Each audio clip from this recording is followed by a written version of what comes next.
Hello, welcome. It's Wednesday. This feels odd. I haven't done an off-schedule show for a long while. But hey, there we go. Welcome. This is the ProSynth Network Live. It's a special. And you might have noticed, if you're observant, that I'm a little bit fuzzier, not as crispy clear. That's because the other camera is looking at the real star of the show today, which today is the Synclavier Regen. And let me just bring it up. There it is. It's still in its box. I guarantee you that I have not extracted the unit from the box other than to sort of take it out and show it to a couple of people. It's still in its plastic bag. I have not powered it up. I have not turned it on. I have not done anything with it. I've read some stuff. I don't know an awful lot. And that's kind of what we're going to be doing today, is learning together. So, first of all, thank you to all of the regulars coming in. Great to see you all joining. I know that Gaz was doing a show today. I wasn't sure if he was or not. But I apologise to Gaz if I've kind of overlapped the end of your show.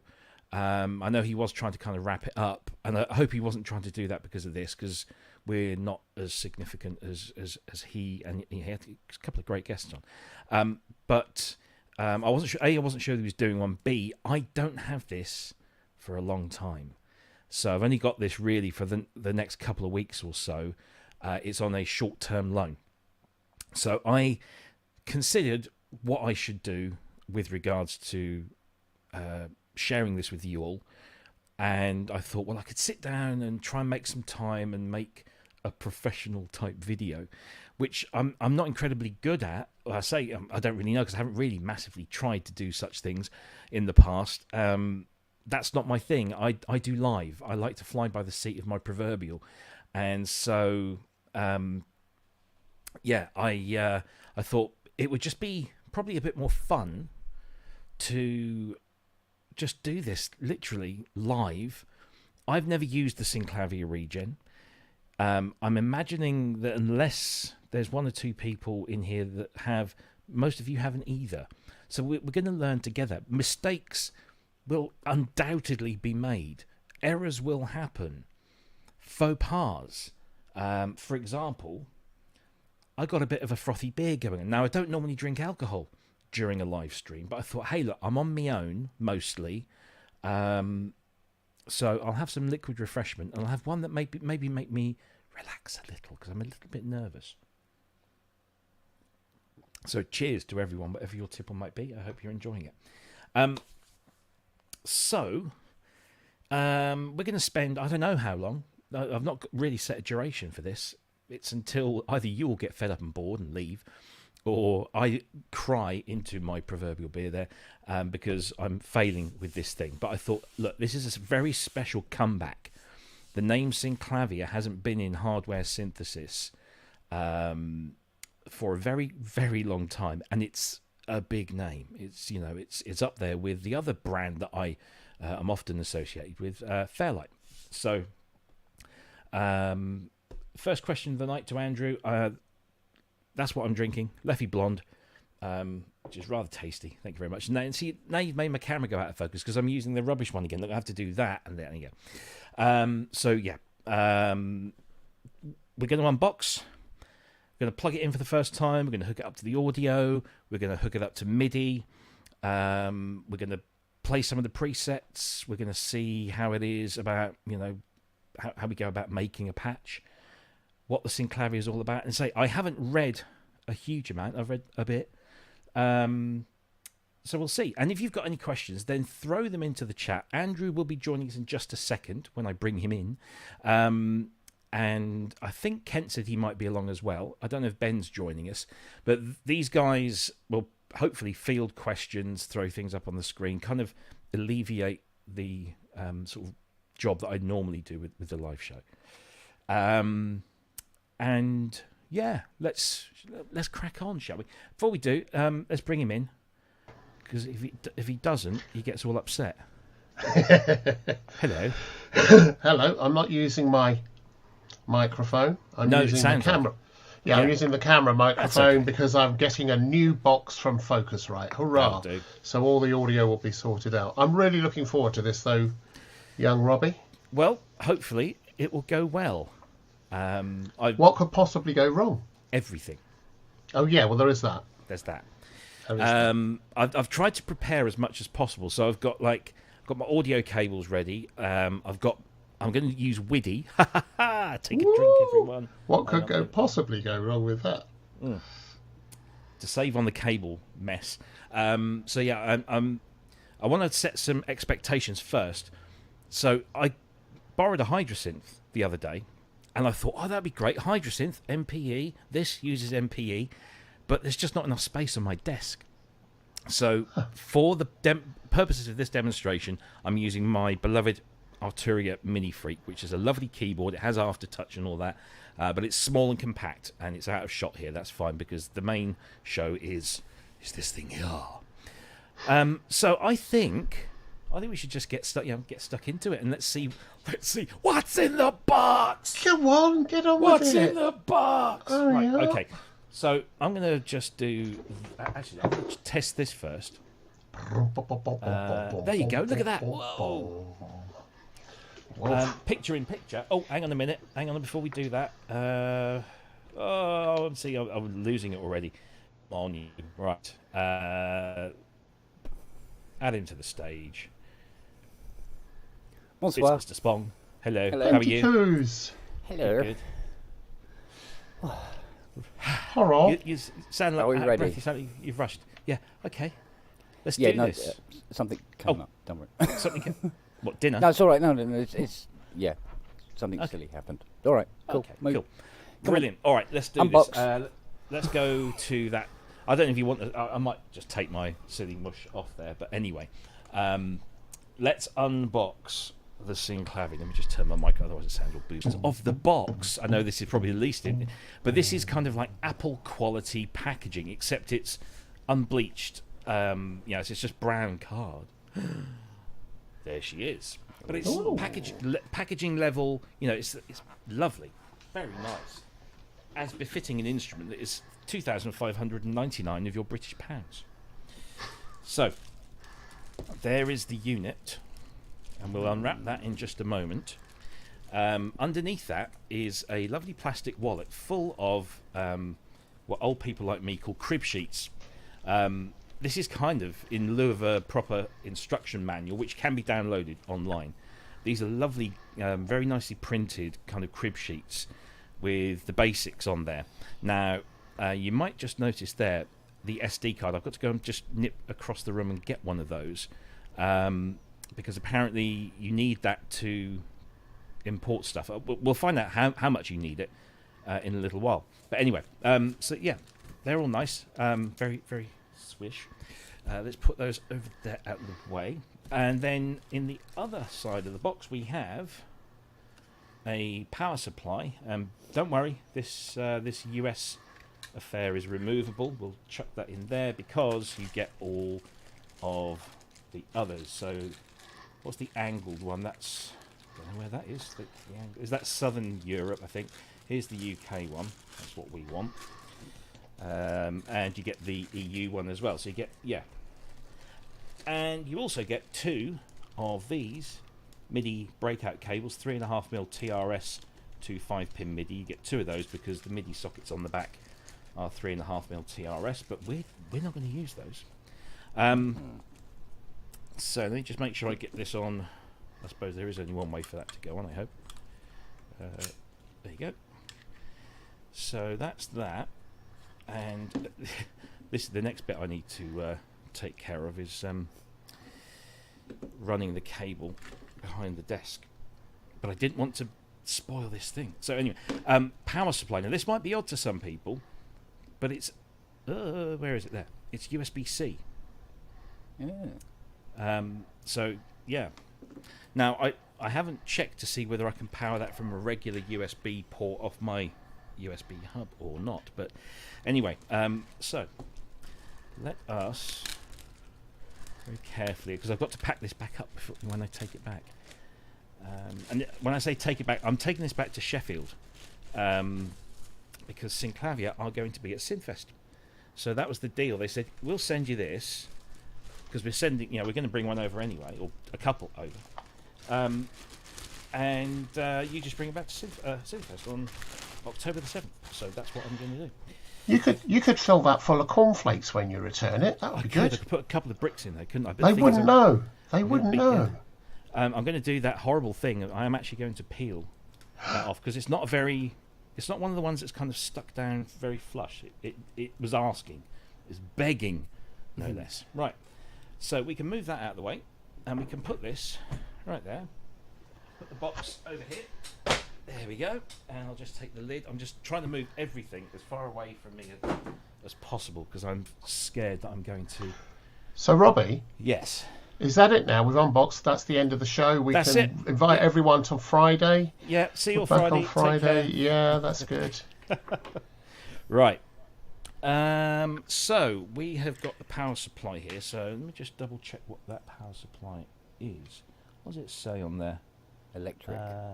Yeah, I know it's electric. Stuntronics. Input to 40 output. So it's a 5 volt. But it's a 5 amperage. Okay, so I know my USB hub only does 2.4. So I wouldn't recommend doing this from a USB port. It has to be here. Right, now I'm going to have to get on my hands and knees, because I need to do that thing where I thread the mains cable up behind my desk. Whilst you're doing that, talk amongst yourselves. Whilst you're doing that, young Robbie, when you come back, it would be good to have a look at the back, the bottom, the sides. Just have a quick flick around it, if that's okay. Of course. Matt Evans. What's he saying? Matt Evans.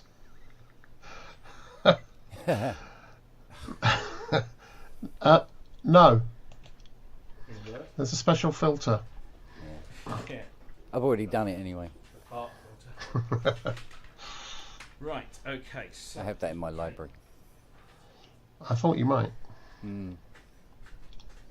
Get the old. I haven't heard a distant shit yet, so everything's going remarkably well. Oh. Right. Oh, almost lost my headphones. See, the plugs are in a convenient place. Yeah. Right. So show us around this beauty. Here's the holes. Let's do it that way. Nice. So let's do it left to right. So MIDI in and through, and I'm guessing that's a soft through, so you can do out as well. Headphones. Balanced stereo outputs with ground lift. Single-ended outputs, which is what we're going to be using today. Power switch. USB-C power supply, use only adapter supplied. Then there's a USB host when it's working with your door, for example.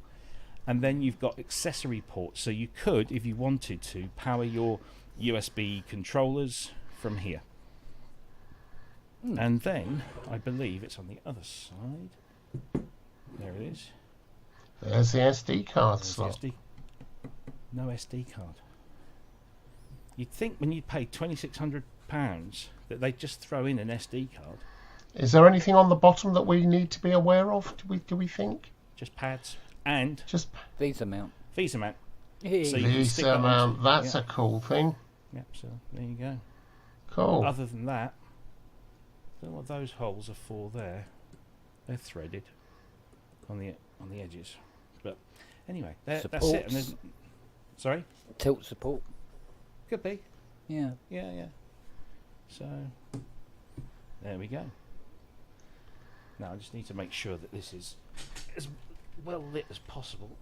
That's about as good as it's going to get, I'm afraid, because it's black on a black desk. I really didn't think about that, did I? Anyway, I hope you can see that. So first of all, let's connect the audio output. So that goes in there. That goes in there. And then the power supply just there. Right. Now then, I'll leave. Actually, no, I'm not going to leave MIDI out. I'm going to do MIDI now. So I'm using a WIDI jack unit. So this is in and out. 2 little cables here that will go into 3.5 mils, and I hope I get the right way around the first time. So I believe that's MIDI in, and that one is MIDI out, and hopefully that should power up and be powered by the Synclavier itself. So we'll just leave that there, and let's go for the moment of truth. Are you ready? Drum roll, please. Dun dun dun. Do I have a drum roll? I might have a drum roll.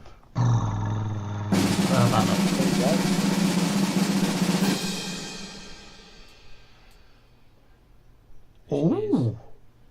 And with these powered up, oh, that was a nice, pretty rainbow screen. There we go. System Voila. loading. Please wait. As you wish, my lord.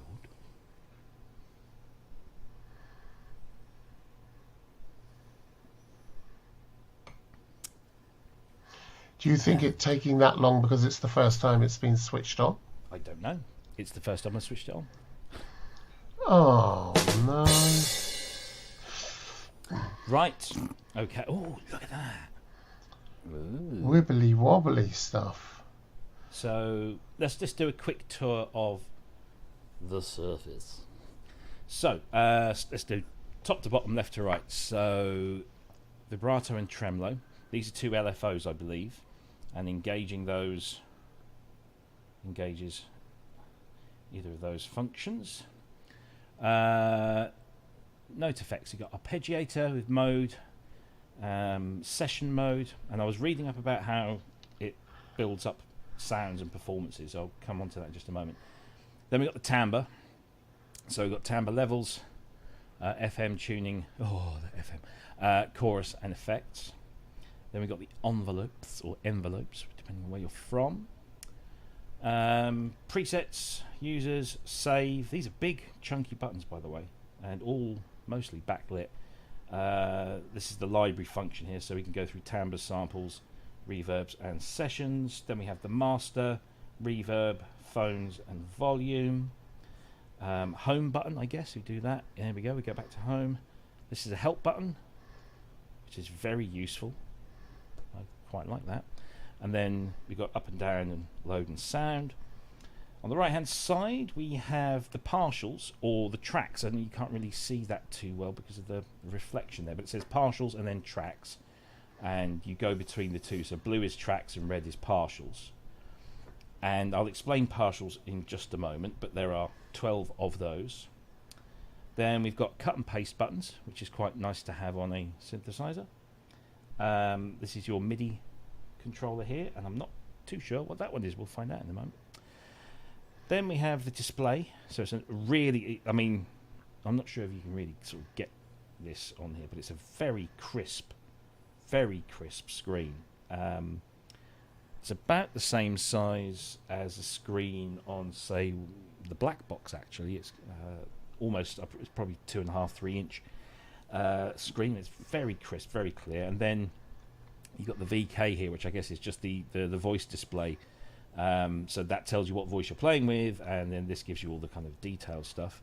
There's a busy light here. It doesn't actually do anything, but then we've got the oscillator section. So you've got carrier and mod, because this operates off 2-operator FM mostly, and samples. Of course, you can use samples. And then you've got wave, edit, define, and chorus there. And then this thing, a lot of people got very perturbed by the swiper. As you can see, it's quite. That's not bad. If you kind of go quickly, it goes. But if you want to get sort of in the weeds, you can. It's quite responsive. That's a really nice. That's a nice touch. Yeah, it's different. Oh. So, and then on the main navigation screen, you've got 3 soft keys, which will obviously do whatever is written above them there, and then left and right, and that's I guess a select button. We'll find out.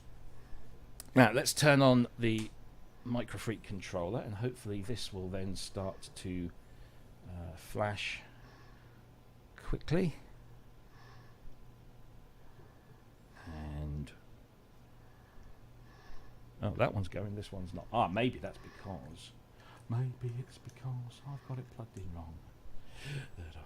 There we go. See, got it the wrong way round. It's easily done, especially with this, because this is a prototype. It's not even got the proper markings on the stuff. Had to stick those on there. So now we need to have some volume, I guess. So I just need to remember which.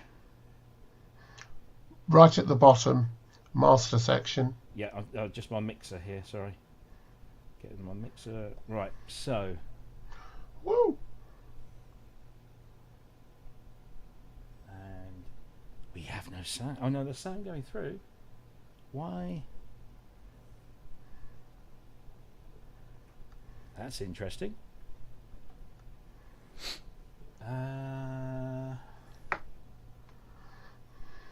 Okay, so we're off to a cracking start.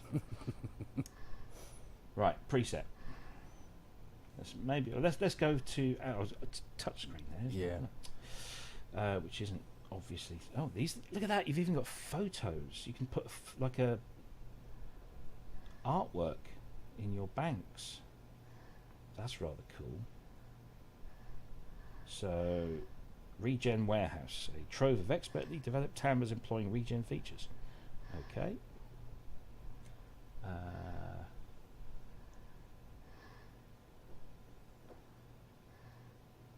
Okay, so we're stuck already. Load. There you go. That'll be it then. Click the load button, boy. Right. So we'll load that sound. 8 voices, 0 frames. Let's see. Let's see. Volume. We're just not getting anything. That's very odd.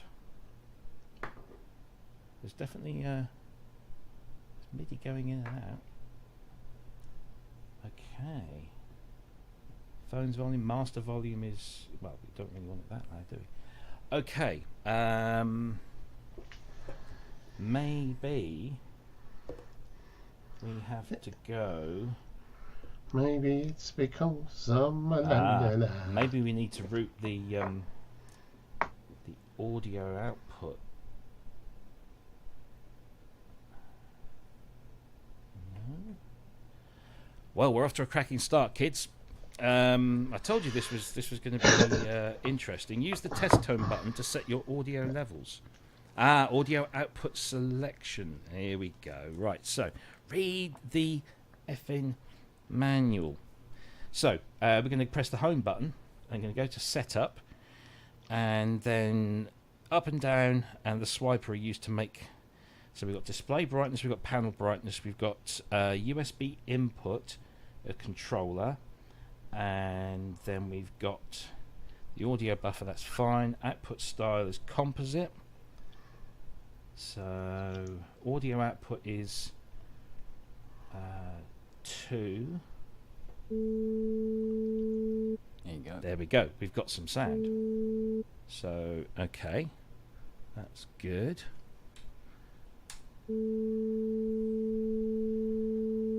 Right. So audio test, we've done that. 5-pin MIDI input is on.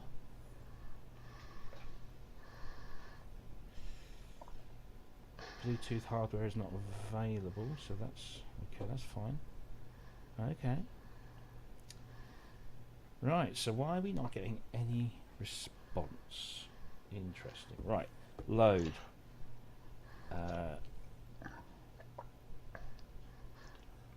Should we ask our resident technologist to step into the fray here and say exactly what's not happening? Colour commentary from Kenty Poos, please. No, I only know the insides.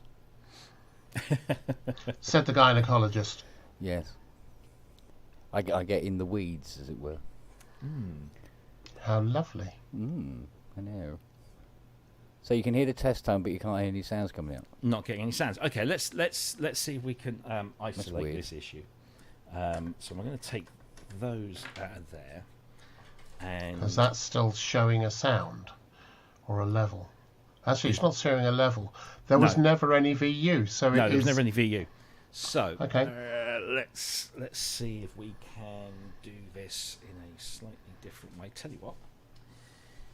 Oh. I have to say, an instrument that doesn't necessarily work straight away out of the box is a little concerning. But that just might be me. Oh, do you know what I think it might be? Got a different configuration on those connectors. I'll tell you what it might be. Cool. Plug those in again. Right.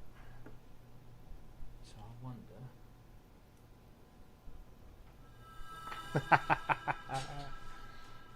I forgot about Type A and Type B.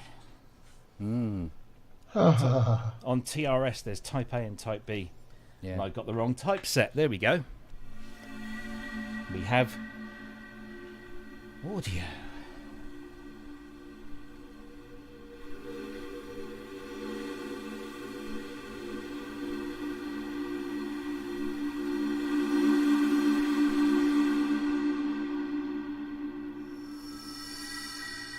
Sounds very Synclavier-y, doesn't it? Yeah. Ooh. Right, so let's see. Let's go back to the home page now. We've got the damn thing working.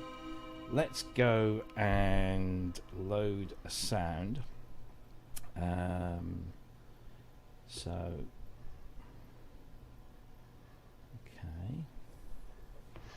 Let's try.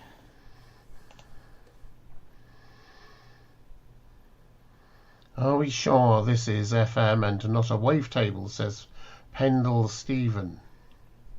Well, you can do all of that. You can do resampling on here, and you can have 128 waves in a table, so you can do that as well.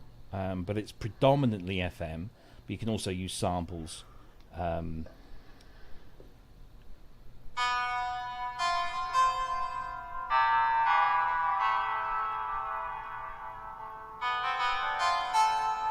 Just trying to find something that's kind of. It takes a little bit of getting used to this navigation thing. It's not hyper intuitive. That's the preset you should look for. Hyper intuitive. Hyper intuitive, yeah. Let's see. So if we go to library and we go to preset, and let's choose. Well, let's just go there. Good night, Andrew. And what we.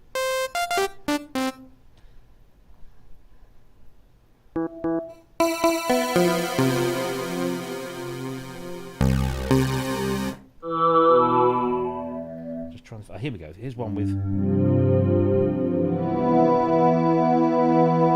So these are your 12 partials. Now these are all touch sensitive. They aren't physical buttons. They're all touch. So.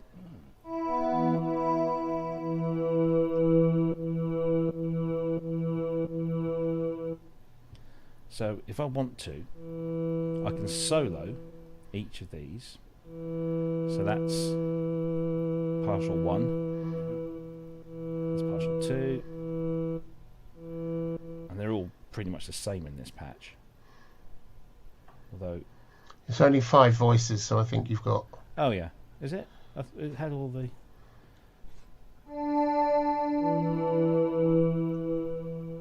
Okay. Some of them only come in with aftertouch.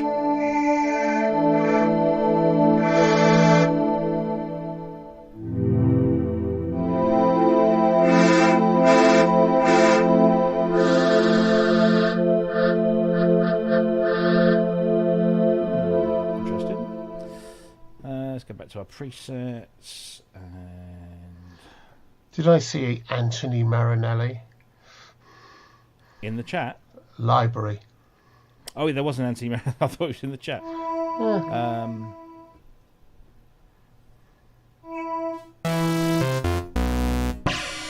Oh, had to be in there, didn't it? Some nice bells.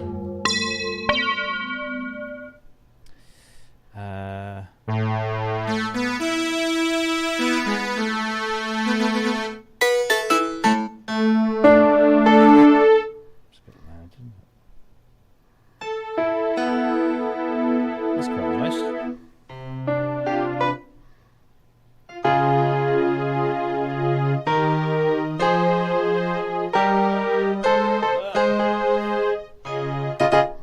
That's quite nice. What's the reverb like on that? So what happens if you hit reverb? So you get wet and dry mix, hall size. So we can choose this. Oh, look at that! Expands.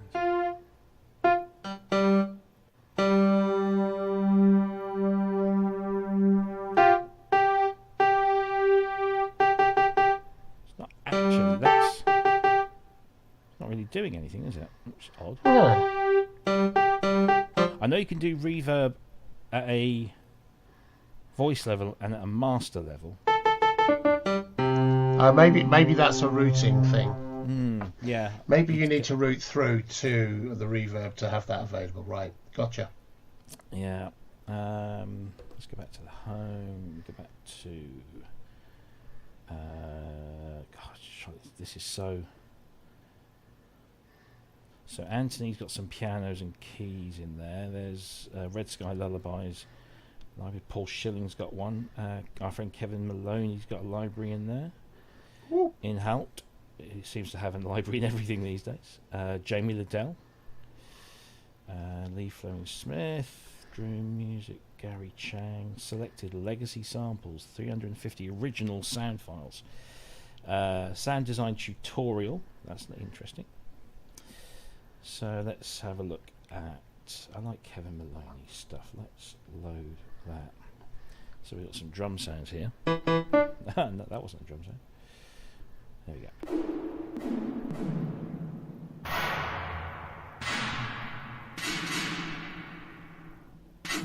Now we got the. There we go. Let's turn that off now.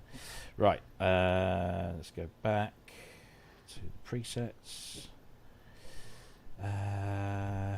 Right. Lots of drum sounds.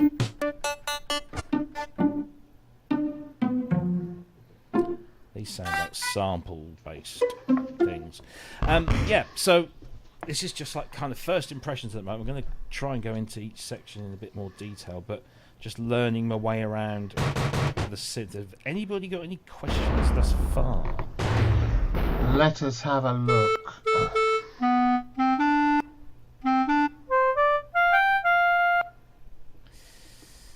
Not so far. Come on, people. Give us some of your questions here. Timbres of Passion. Let's load that one. Kent, do you have any questions?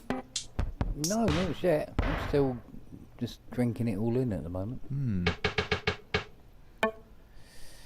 I was reading, so this month's Sound on Sound came out today. Ta-da! And as luck would have it, Gordon Reed did his review, and so I had a skim of that before I came on air. So that's in there. Now I was just going to quote from Gordon because I thought actually this doesn't bode well for what I'm going to be coming up with. He said, the Regen isn't designed for novices, he says, and if you dive into it without thought and attack it with a blunt stick, as we've been doing here, you'll probably end up with nothing useful, nor is it designed for people who want to twiddle a bunch of knobs and call themselves music producers. Oh, Gordon, you wit.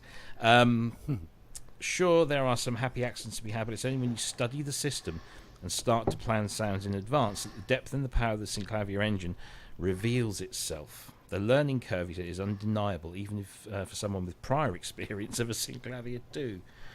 So, yes, this could There we be go. fun. Does it have a sequencer? No, it doesn't. Although, what you can do with it... It's got a little grubby fingerprint on there. What you can do with it is upload a MIDI file, a .mid file. But as you can see here, there are a maximum of 12 tracks. So the MIDI file that you load up has to be 12 tracks or less. Anything above that, and it ain't going to play ball. So it doesn't. So it is. So it is multi-timbral. Yes, it is. But yeah, you can load up a MIDI file, but it's not a sequencer in the truest sense of the word. And I think that's another thing that Gordon said was, the one thing it doesn't bring over from the original Synclavier is the sequencer. But his excuse or his reasoning for that, should I say, was along the lines of the fact that we all have decent sequencers nowadays, when back then we didn't. Poly Aftertouch, does it have Poly Aftertouch? I don't. Might respond to it, but it doesn't obviously have a keyboard, so there's nothing to transmit. I'd have to check the MIDI specs, but of course there is no printed manual, so I'm going to have to call that up online. There is an important question just come up. Mm-hmm. Can it reproduce them? Well, I don't know. I don't. What is? How would we know? Is that it? That wasn't me. Okay. Yes, I think I might have bitten off more than I can chew here, because it's. I'm just looking through these cheat sheets, and that's what's in my head at the moment. It's all a little bit overwhelming, and I guess that's one of the joys of the thing, is that it's definitely an instrument for people who like to dig in, rather than instant gratification. Like turn the Hydrasynth on, as I did the other day for the first time, and I'm like a pig in the proverbial, going through all of the presets and thinking, oh man, this sounds amazing. Whereas this, yes, you can go through stuff, but there's a lot of mind you, you could MIDI the Hydra to it instead and see if it responds. I could, but I have nowhere to put the Hydra at the moment. It's stood in the corner there at the moment, which I know is nobody puts baby in the corner, but unfortunately I had to. Apparently this is the inimitable Paul Schilling, and he's crafted a library of very playable sounds for this instrument. Let's have a listen. No, that's got to do this first. See this. So when you select a library and you open it up and it comes up with a list of patches that are in that library, you then have to press load again to actually put the first one in. It doesn't automatically do it. That's a bit odd.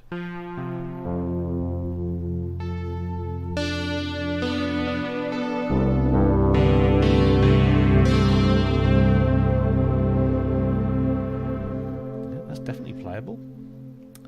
I like that one. And this is another thing I'm used to going down on my trackpad would take me down, but actually to do that I've got to go down, I've got to go up, if that makes sense.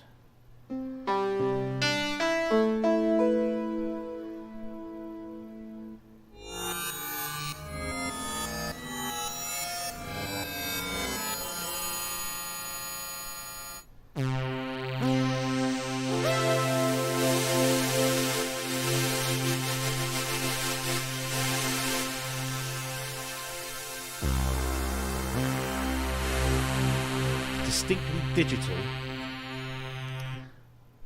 but nice digital.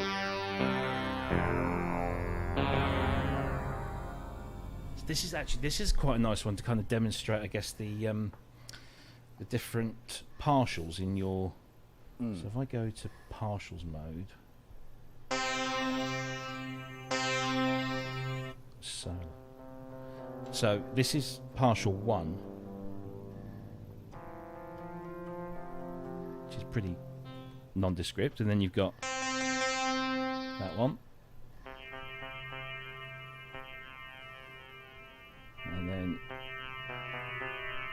hoping this is all coming through in stereo. It is. And do we know, Robbie, yet, or are you about to find out, whether or not you can modulate across partials? I believe you can. Ooh. I believe you can. But this is... What bothers me about this at the moment is that there's not many buttons. You know when you get a synth, like, you know, I don't know, Hydrosynth, for example, there's it's menu divey. Now, you know, a lot of people are going to say, but you like the DX7. And I do. But I also do like a bit of hands-on. So, okay, so I'm just...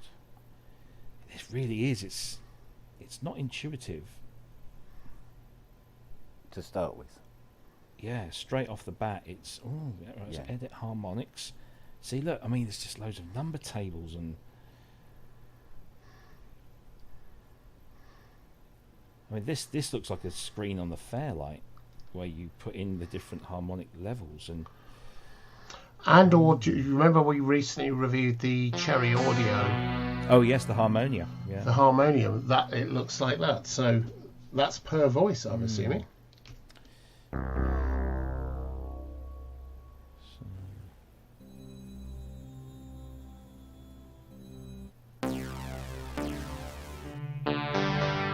Oh, that's interesting.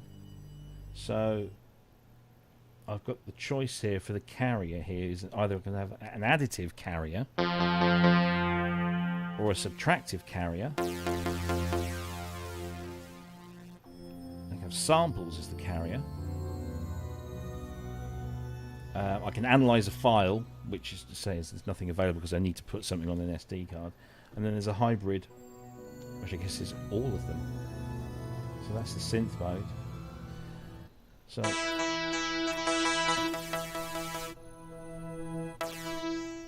I'll tell you the other thing, and I know that I've got this set up for the camera. You guys can see this because you're top down, but I'm sat here. I'm only like 3 or 4 inches away from the machine, and I can't see that second line in the display, which is a little odd. But then I suppose if you've got it on a VESA mount, you're probably looking at it. Robbie, you could always just watch the screen. How do you mean? The computer monitor in front of you. No. Yes, but I'm not going to be filming myself using this all the time. So let's... He says. Okay, he says, yeah. Let's go back to the home screen and let's see if we can do an init pack. Init though. So user. Oh, I've got to put an SD card in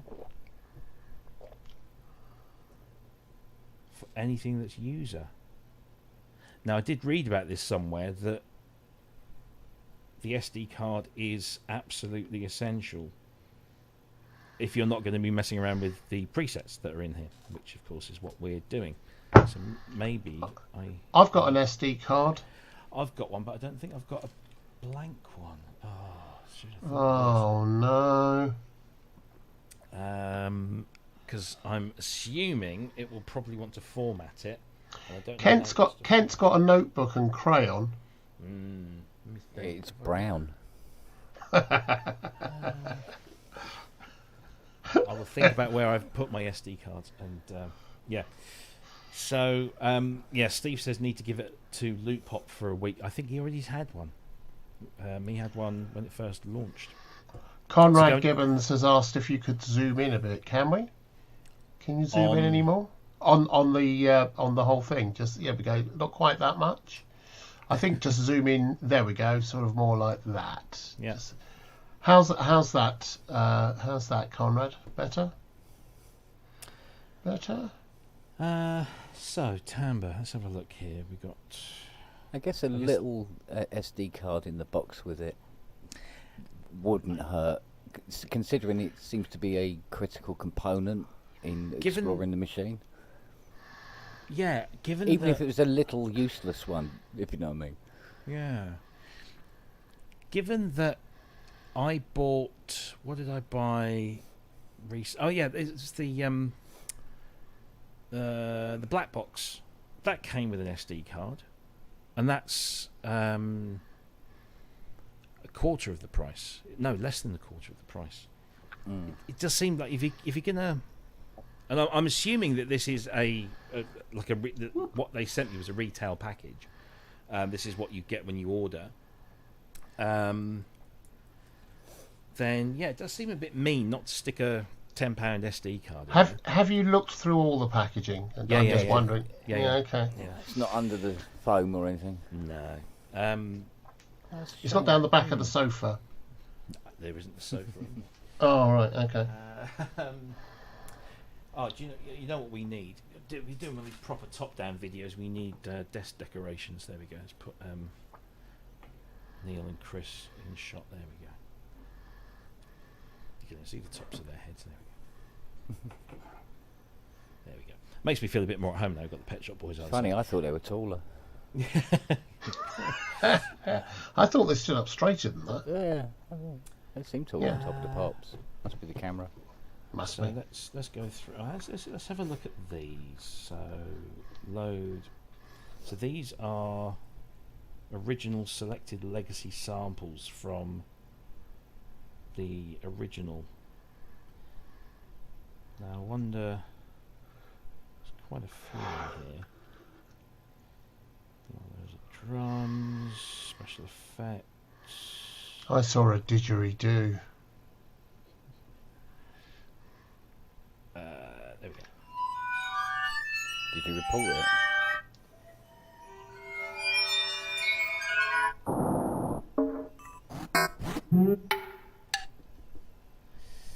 Yes, we'll oh, hang on.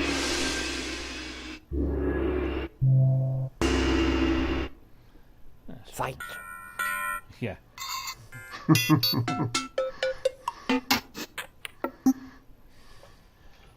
Oh yeah, hold, it does go through quicker.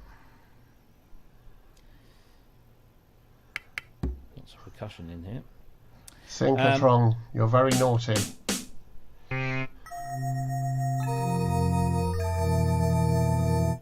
Clearly not.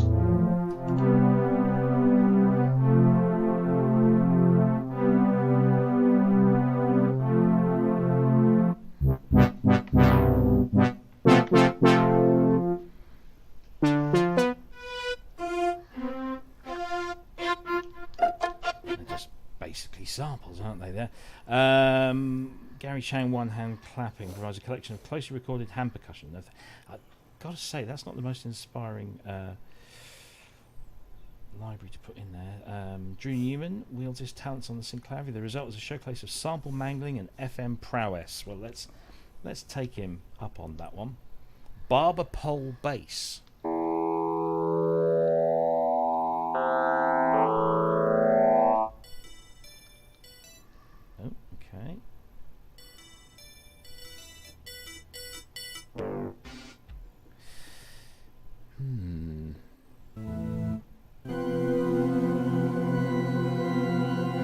I just realised there's an audition button here.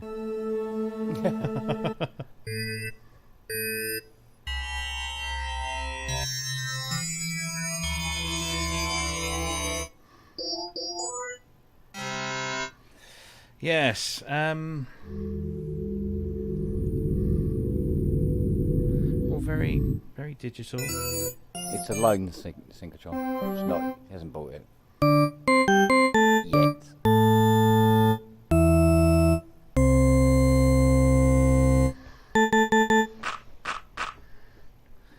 Okay. Yeah, I think I need to dig out my SD card so that I can do a user patch and sort of start from scratch and see where we go. Really. So yeah, so I need to. So why don't you talk amongst yourselves for a moment? Do something. Yeah, do that. Instead. Let me just go and see if I can find a blank SD card somewhere. I was going to go and get a glass of wine. Now I've got to wait. I've got to talk to work. Hang on. I've got to talk to him. It's all right, I can hold the I'm going thought. to take my headphones off. So. Kent, Darling. Kent, do you have a cable anywhere near you? Anything? No. MIDI lead? USB? No. Weirdly, no. I did some Then- tidying up. Then how are we going to do a trick? Can't. Have you got a card near you? A card? A card. No. A card. No. I was just going to pass one to you, see? Oh, yes. Yeah, No, it's that side, isn't it? that's yeah. So you, yeah, it's yeah, like, oh, it's turned into a lighter. Look at that. It's turned into a lighter. There we go. Well, in other news, Cubase still hasn't happened. What do you mean? Hasn't turned up? There was rumours. Yeah, there's rumours it was supposed to come out today. Cubase 13. Yes. I've only just. Yeah, I know. There's an awful lot of versions now. MIDI 2 support and this, that, and the other, and thousands of different things they've done with it. But When you say MIDI 2 support, which MIDI 2? it just says MIDI 2. Right. Right, okay, here we go. No idea. So now we have load SD card. System may hang or restart. Timbre and sample libraries stored on your SD card. Well, there shouldn't be anything there. Oh, I see. So it doesn't have to format anything. So that's interesting. So how do we? Here we go. User library, timbre, samples. So we have to bring our own samples in. That's. I want to do an init patch. Init. You know what I'm going to have to do, don't you?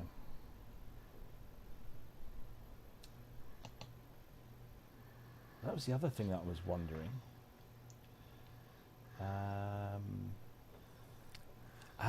Yes, hang on a sec. Let me pop that out. Preparation here is key, isn't it? Preparation's always key. Well, how do you do that when it's still in the box? Well, quite. Yeah, that was the whole point of this. Right, so SD card, you're going to show up. Interesting one. There we go. Right. Now, apparently there's a file I've got here that is called example user contents.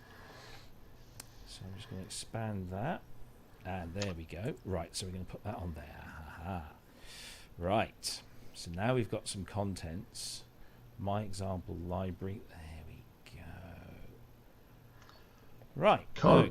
Conrad's asking, is there software that comes with it? Essentially an editor librarian thing. No.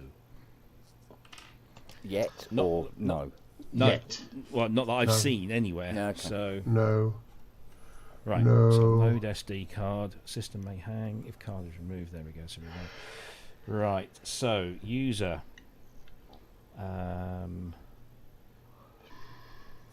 Timbre sample no. Load. I've got stuff on that card. I've just put it on there. This is not very intuitive, is it? They weren't lying. I don't know what that is. Gone now. Fascinating stuff, though, Robbie. Fascinating. It really is. Riveting. I'm quite embarrassed at the moment. So there's a help. Some musical accompaniment, Mr. Poos. There's something very real about it. Because pretty much everybody else will be doing the same thing you're doing if they haven't watched you do it first. That's very true. I think most people that have demonstrated this already will have spent some time with it. Yeah.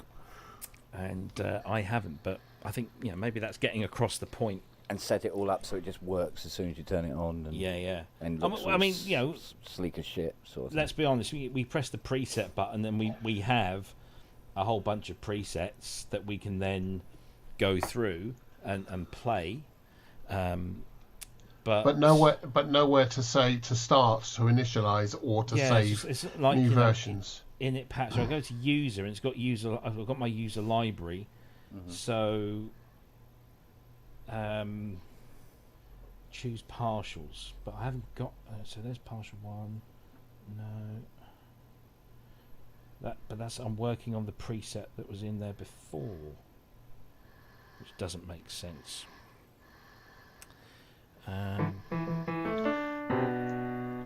Do you have to init? Do you have to do init, then save that init before you can work on it? But I don't know how do I do an initialize sound? That's the thing. There's no session. Hang on, let's have a look. Let's bring you up solo so we can see what you're doing. A session, right, is so the way that the Synclavier's voice system works is that you have a session, and within your session you have timbres, and you can have up to 12 independent timbres at any one time. So it's, but 12-part multi-timbral. You then have within each timbre 12 partials. So, for example, here we've got a session showing here, which has got here are my 12 tracks, if you will, within the session. But if I then go to the actual preset itself, I can see that there are 12 partials.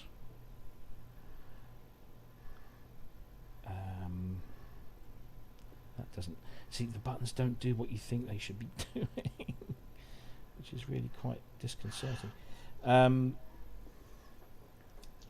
So what happens if you press user? So so it goes there. So then SD press card libraries. Press timbre. Empty. Now press session. I'm back to sorry, session down below. I meant the session on the same. Yeah. No session available. So I can choose tracks. So no. There we go. You're starting to get that unnamed timbre. But I'm still playing. Oh right. The preset. Okay, I'll tell you what I'm going to do. I'm going to do this thing. Get the good old fashioned. Oh, hang on. If reboot. You do the reboot, but next time when you turn it on, how about you go through the sample library, and right at the very end or at the beginning will be a user library which will have nothing in it, and you start working from there. Oh, or is that too? No. Let's have a look. So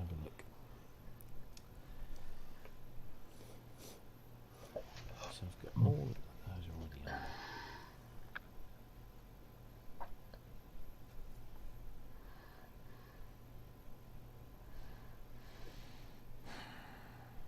Load SD card. Okay.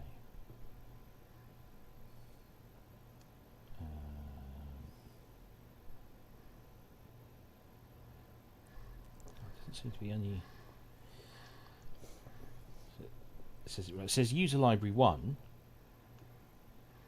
User library. There's the timbre. So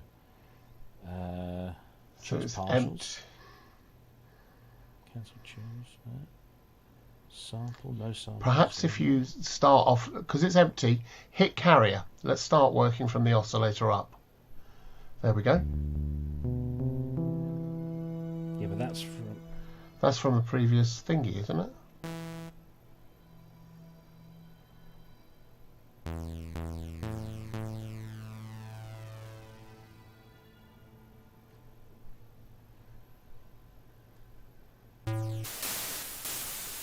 We're not getting somewhere here.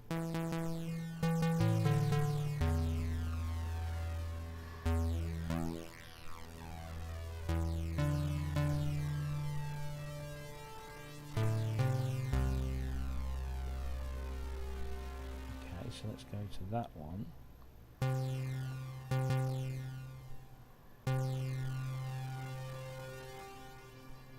So, can I put a tone? Choose partials? No, there's no bloody partials to choose. Is it me, but was that a really, really nice pulse width? That was a very, very nice pulse width. So all you'd have to do is modulate that. Yeah. It was really nice. Yeah, keep doing it. Go to edit. Oscillator edit. There we go. That's the harmonics. Now in there. Choose wave. There we go. No. They don't seem to be. No.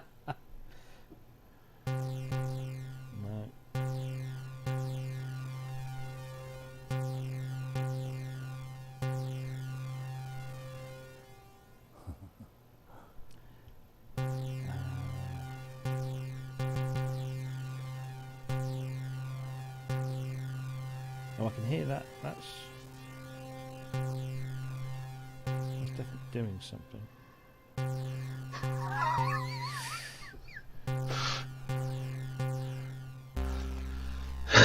Would you mind awfully if I went and got a glass of wine, gentlemen? No, please do get one for me as well. Right, yeah. Going to just. Messi, I'm just doing that. This is very. Do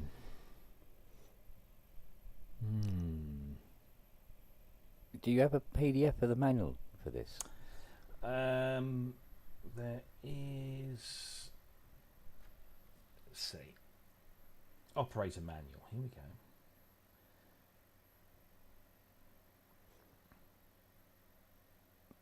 Because if you could throw one over here, I'll have a look at it.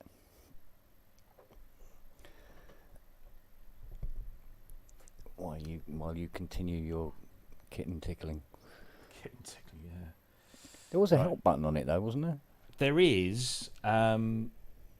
So the help button is contextual. So depending on what screen you're on, it will give you the.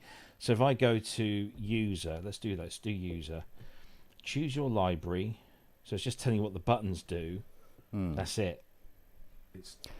I see. It's just sort of like a. Yeah.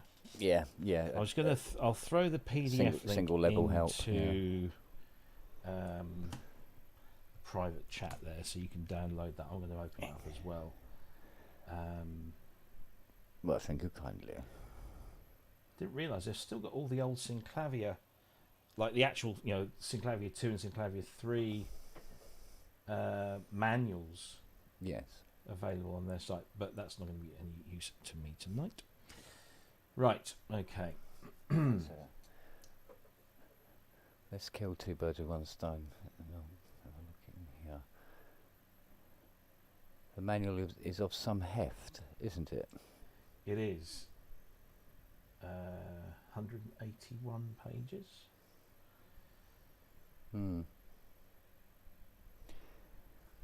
Well, I admit I'm hearing a lot of sounds coming from this that are deliciously expensive sounding.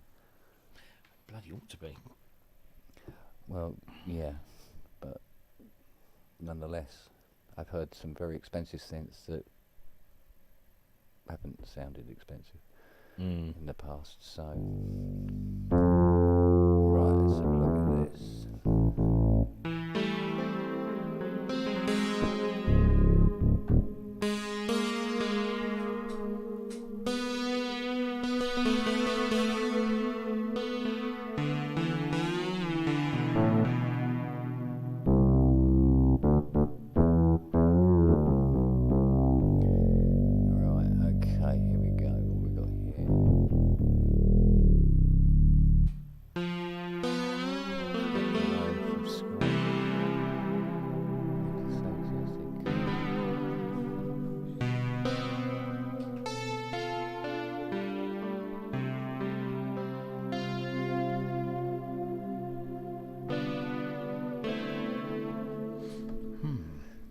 shows you how to save one.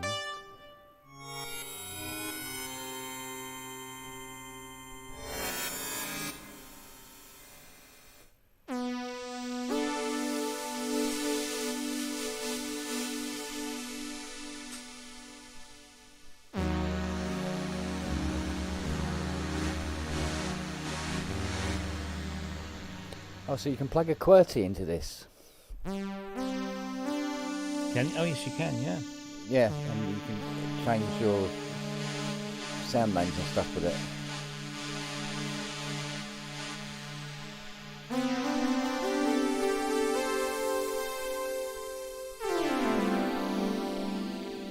What directories do you have on your SD card for this? I've just got a basic set of directories which looks like... so I've got a libraries folder, a reverbs folder, a session folder, and a studio studios. samples and settings. Right, okay, Yeah. cool. Right, that's all gone on then. Okay, so I'm still trying to get to the paragraph that starts talking about how you load them in. Oh, hang on, here we go. I've just seen something to do with CS Blade on it. Oh yeah.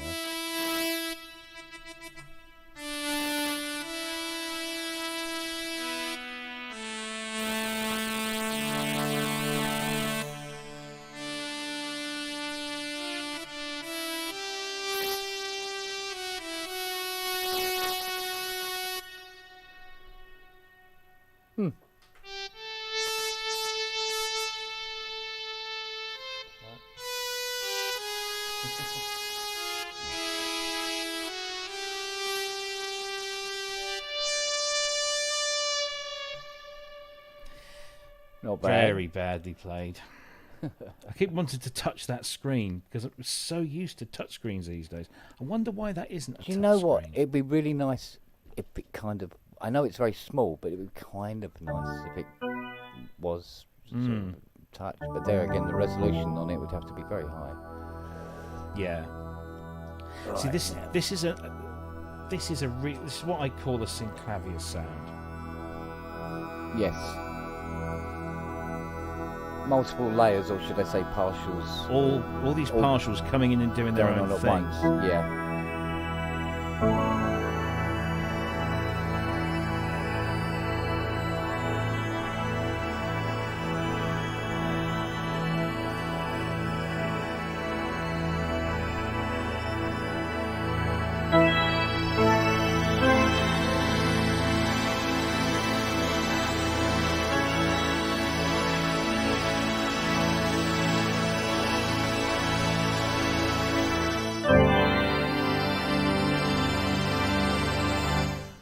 Yeah, I quite like that.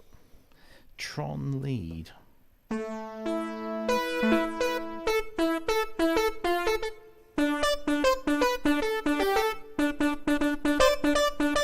Has Andrew gone to pick the grapes and crush them?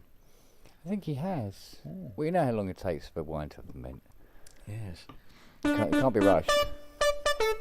Right. Ooh. Let's have a little look here. Combination of subtractive, FM, and sampled electric and acoustic piano layers. Now, there's clearly more. Ah, there you go. Combination of subtractive, FM, and sampled electronic and acoustic pianos. Mod wheel makes the sounds brighter.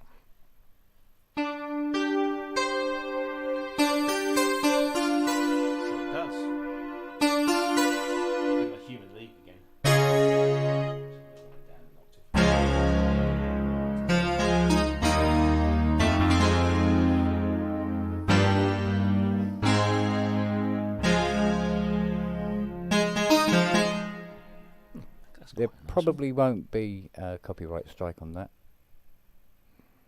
Nah, because it was played really badly. It was only 70% of the notes, wasn't it? Yeah. So you can get away with it. It was all the right notes, just not necessarily in the right order. Wait.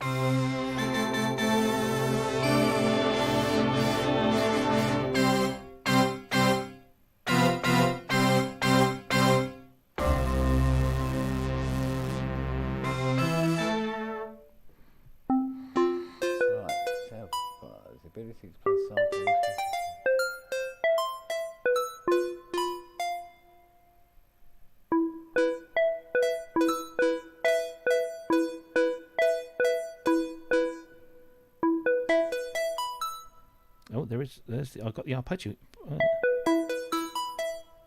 Or is that it? For that patch, maybe.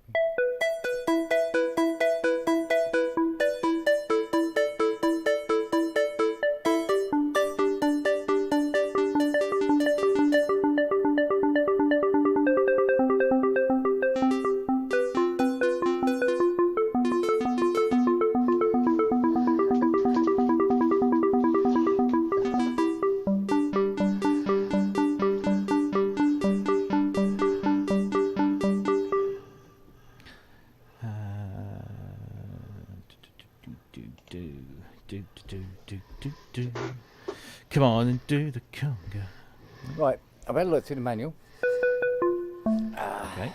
And I've found nothing about loading anything from an SD card. Not a word. Not a sausage. Saving to SD card, yes.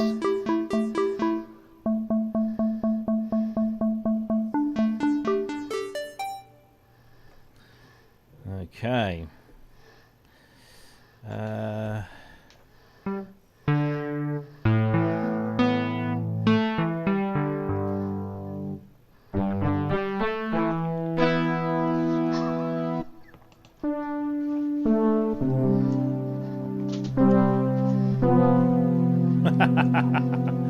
Behringer will copy the synth before you start playing it. It's probably very true.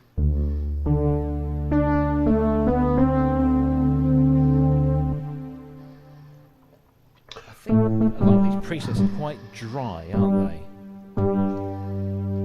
So maybe...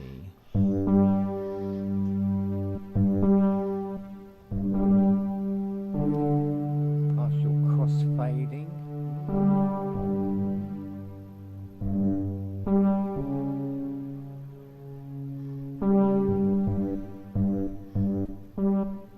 No, don't find anything.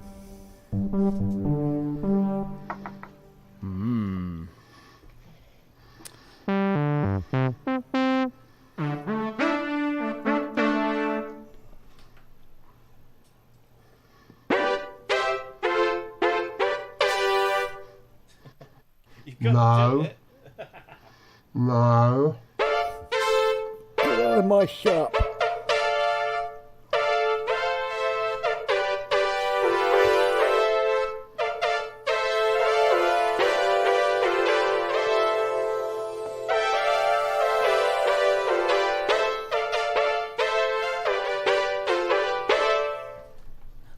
Boom, boom, boom.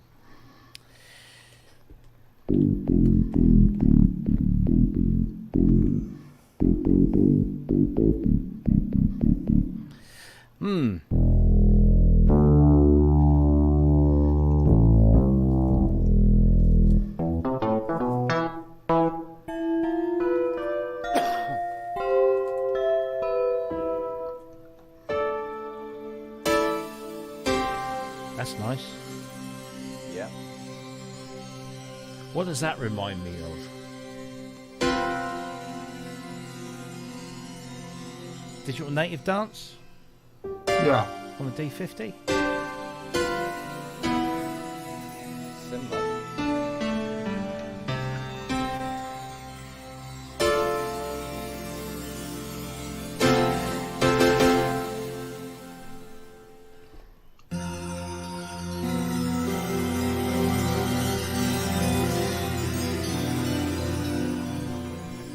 This one's a big synth sound used by 1980s bands like Simple Minds, a hybrid of sample and subtractive synthesis. Oh yeah, I can hear that in a Simple Minds track. Yeah. OB8. Sort of, yeah.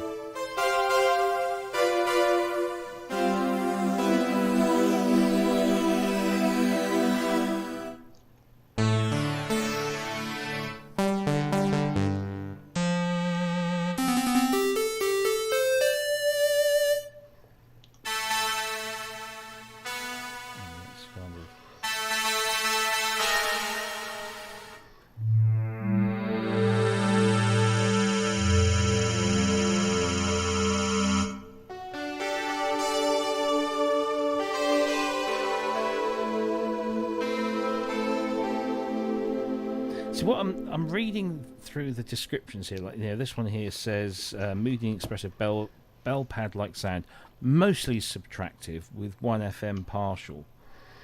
So I want to see what's in that. It's not really solo it. Yeah, well, I can solo it and hear it, but I can't. I want to say quick way. That was very CS80 guitar preset one.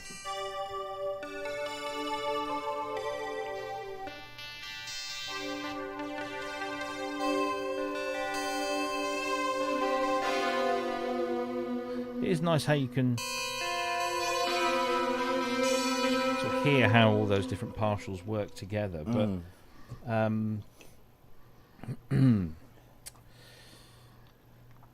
timbre levels, FM.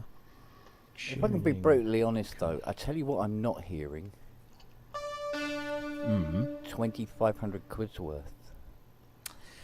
I think. I mean, I'm if really. You know what I mean? Yeah. But I think that's probably more to do with the fact that I don't really know what I'm doing than anything else. So I'm just discovering this here.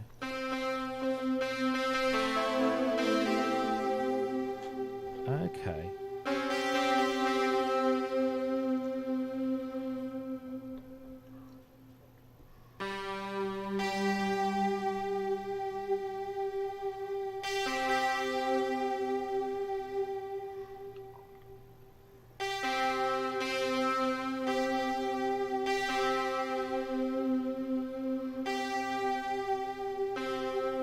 That seemed to,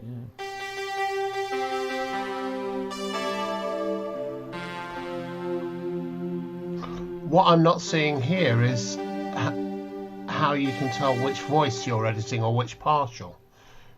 Or are you editing both? Well, it's got number 1 illuminated there. So then if I... So if you look at the screen here, it's a little bit... Because it's a little bright. But in that top... You see that little blue square by my little pinky So there? go to the next partial. So that's partial 1, and then that's partial 2, and then all the others are empty. Yeah. So if I go to that one,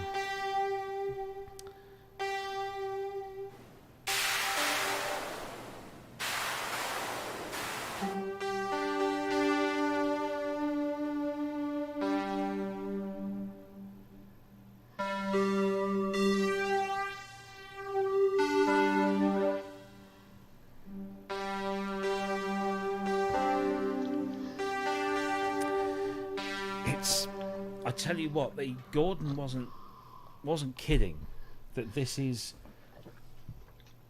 quite an impenetrable thing right off the bat.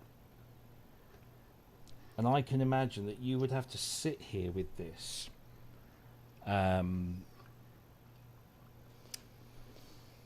the manual for quite a while before you even started thinking about making stuff with it. And I don't have any doubt that once you've got what it's doing, it becomes very powerful. It's just getting to it.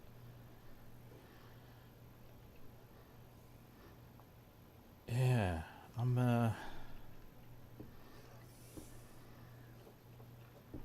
don't know what to...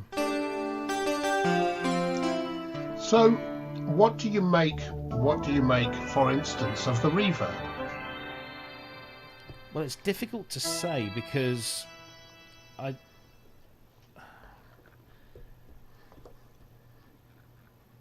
all I'm getting is like you know when you select a reverb, it asks you what sort of reverb. Is it plate reverb, or is it a big room reverb, or a hall, or a cathedral? I'm not getting any of that. I'm just getting wet and dry mix, hall size, room echo. Is there any way of choosing a different... Perhaps in settings? So I go. So that's the master reverb. So there is a.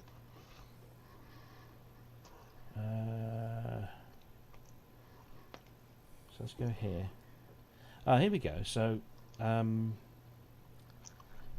Studio A, Studio B. Oh no, hang on. Let's put me back into. You need to use the swiper to do it. Aha. Here we go. Synclavier Reverb Library. So, there we go. Now we're getting somewhere. Studio A, Studio B, 0 reverb. Eerily silent like an anechoic chamber. Vacuum Tube Magic, Bathtub Blues, TARDIS, Lascaux, Office Stairwell, Vespers. This is my choice. Now it's in Vangelis inspired reverb.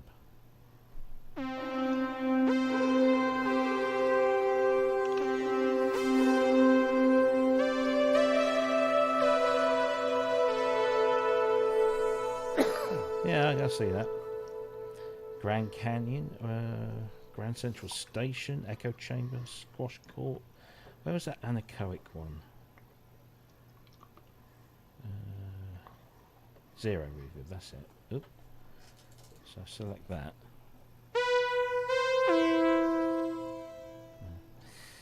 Sounds like reverb on there to me. So press the reverb knob on master and edit whatever you've got. The new one. Let's just see what's it. Does it change? No, the other one, the master one. Yeah. Okay.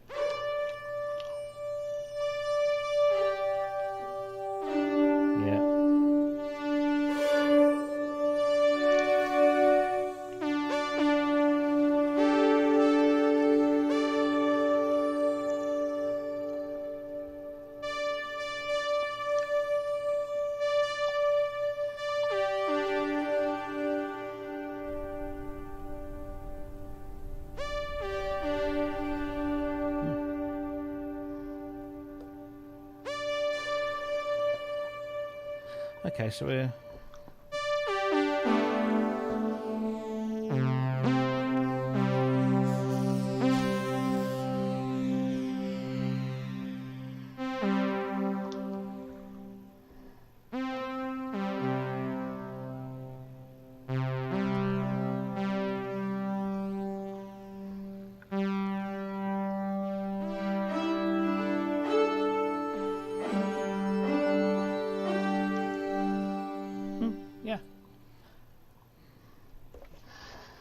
Okay, so why do we think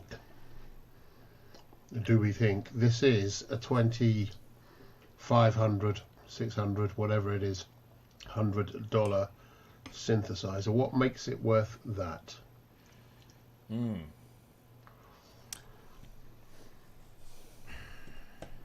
What? Because there's lots of really odd and curious things out there. I mean, I get this. I'd actually quite like to play with this.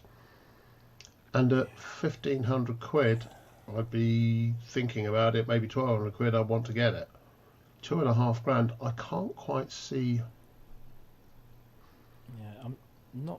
I must have missed a comment. Steve Elbow says at least the Arturia version was made in conjunction with them. Yeah, it was. This is them. This is the same.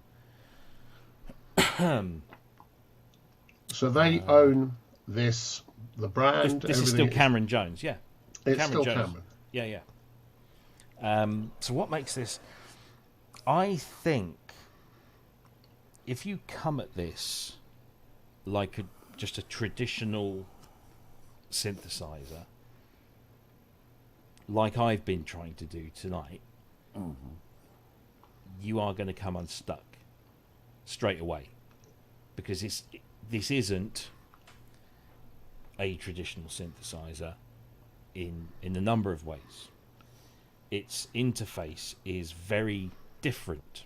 It's very much a digital interface, given what you're able to select here. There's, it's all button presses and menu divey and switchy through, different things, and it's not immediately obvious like a traditional analog synthesizer, or even, dare I say, something of a traditional FM is easier to navigate. So not entirely unlike the original Synclavier. Well, this is true. It has a very digital sound to it, which is not a bad thing. It's a digital synthesizer after all. Although I've heard a couple of times when you were playing around with a single oscillator, I've heard some wonderful potential PWM stuff in there. Oh yeah. That would make it as analog as hell. It's about the filtering, and I'm not sure exactly how any of that works. So I'm still trying to work out. Here's the thing: the one thing we know, young Robbie and myself, and possibly even Ken, is that once you get your eye in FM synthesis, you can make it sound ridiculously analog. Oh yeah. It doesn't have to sound digital. So I suspect the same is the case with this. But it's trying to find, I guess it's trying to find the way from scratch. It's let's ignore all the libraries. What can we do from scratch? The biggest problem here is not knowing how to start from scratch. That's the thing. It's not a synthesizer you can just pick up and go, do you know what? Yeah, I know exactly what I'm going to do here, because you don't. And I would say that even a seasoned Synclavier programmer from back in the day would probably struggle. I'd be really interested to hear what Anthony made of it. Yeah, well, he's clearly done patches for it. His libraries is there. It's just, yeah. I mean, at the moment, for me, it's just a preset machine. I'm just, whizzing through the presets, and so it sounds like what this really needs is a day or two or whatever to digest, think about it, do a bit more digging, work out how to do the init thing, and then do another one of these, because I think based on what we've seen tonight, it would be an unfair review. I've a feeling. This is not a review. No. No, you know what I mean. But unboxing, I think there is a lot of power hidden under the bonnet of this thing.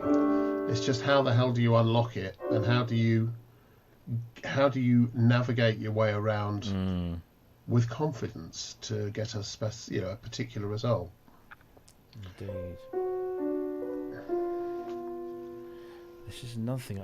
This is because that reverb's the master reverb, and I don't want. Let's do that. That's a bit more. And to be fair, Ken, when I first got a CS80, rented one in to play. Yeah. First thing I did was I listened to all the presets, and then I went to user and I brought everything down to 0 or whatever it was. And I spent an age trying to work out what the fuck was going on compared to a standard something. It blew my noodle a bit, and it took a while to get into it and understand it. Yeah. So, yeah, let's not write it off yet. Oh no, not at all. The only thing that I want to write off tonight is me. But, I thought it would be interesting, and I don't know how riveting it is for our viewers, and I apologise in advance if it isn't, but I just thought it would be interesting to literally come at it with no idea of what I'm doing, to see what would happen. And I think what I've proven is that other than being mildly to mostly incompetent myself, this isn't an instrument that you can just take out of the box and start getting. This is something, it's. Trying to think. It requires someone who has worked in sound design, that has an idea about this. It requires someone that understands synthesizers already, to then be able to say, okay. And I think your and my and possibly others' abilities with programming DXs, FM, is going to be partially. Do you see what I did there? Partially partially a help. So this isn't for, in other words, this is for an experienced synthesist rather than, you know, a newbie. But that's also reflected in the price.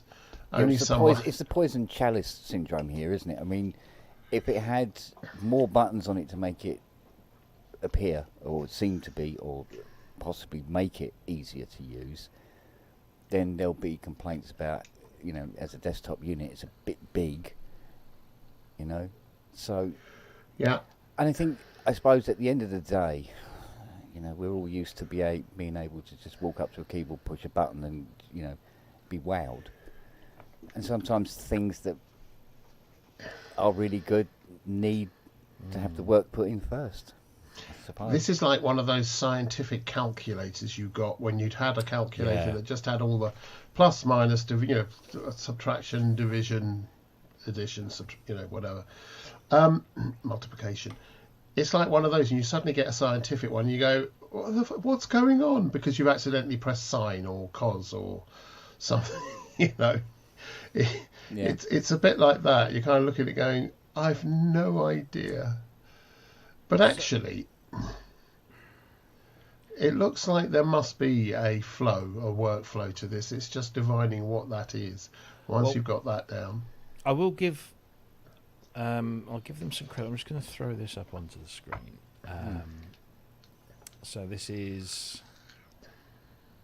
when it eventually gets there... So this is the Synclavier website, and so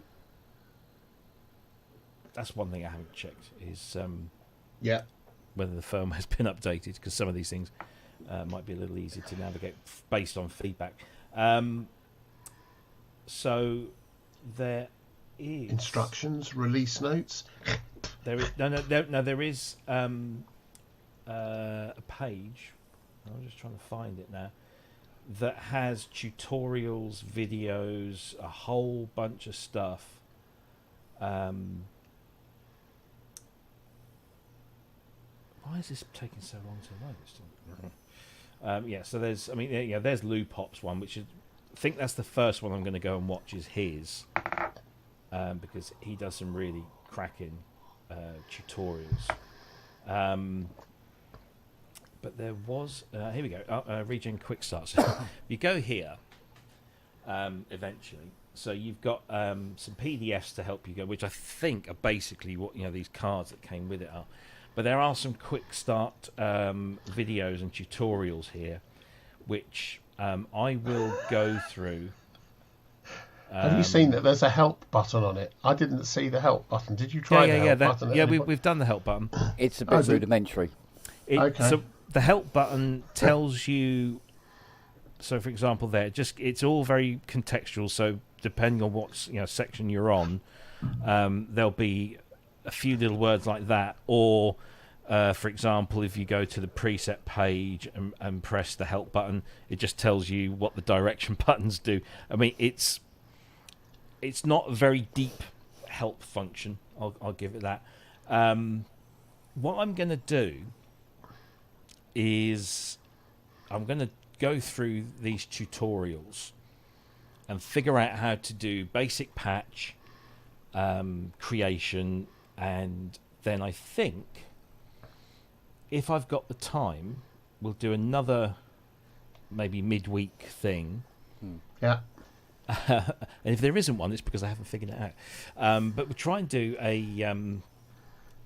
like a follow-up and say, okay, look, first video, we were flummoxed. This really is something you've got to invest time and effort into, rather than being instantly gratifying like some other instruments that we could mention.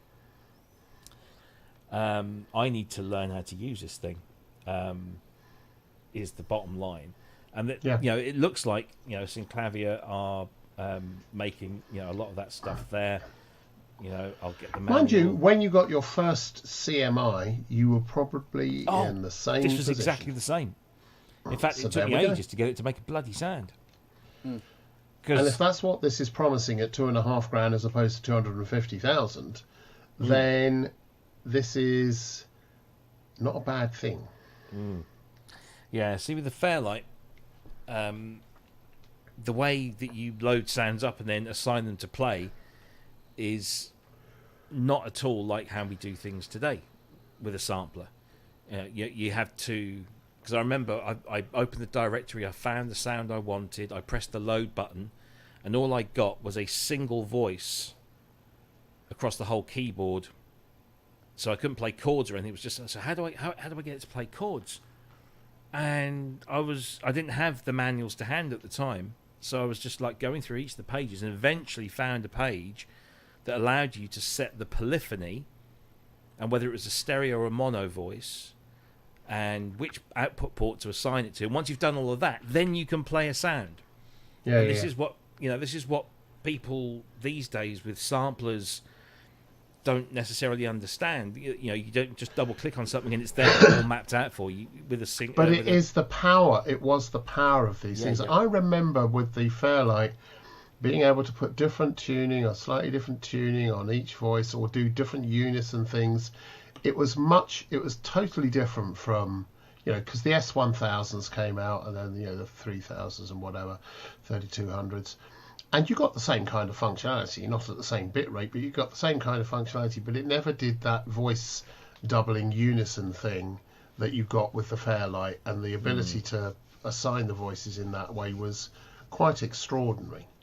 But it was a pain in the arse to get to it. Yeah. It's an interesting one. So are we saying we need to revisit this, or you need to revisit this? Yeah, I mean, and I haven't. The thing is, I'm not blessed with time, because Synthfest is just under 2 weeks away. And you're old. And I'm old, and I'm busy. Yeah. And you're old. And I'm old. And smell of wee. Only at the weekends. Oh right, okay. Yeah, only good. The weekends. Oh, luxury. You lucky bastard. Lucky they must bastard. Really love you. Oh dear. Yes. So, it is. I mean, if the price doesn't put you off, which it will put a lot of people off, the complexity of getting into it will put you off, and so maybe that's a good filter. I think the people that buy this know exactly what they're getting themselves into. So here we go. This is. So as a different operating paradigm based on a systemic approach to the architecture of the sound you're trying to design, and requires a clarity of purpose and a detailed bottom-up approach. Yeah. Yeah. That's basically right. you gotta learn. You got to learn it. It's not a traditional synthesizer in any shape or form. That's exact. And the original wasn't either. The original was unique and different, and and hugely expensive. Certainly, a lot more than this. But it, yeah. So Wagyu's made a good point as well. There we go. Yeah, the manual says you read the manual. Yeah, it's a fair point. I think it should come up on the screen when you boot up. Yeah. Have you read the manual yet? Do Press it here should. for yes, and it carries on. Press no, and it shuts down.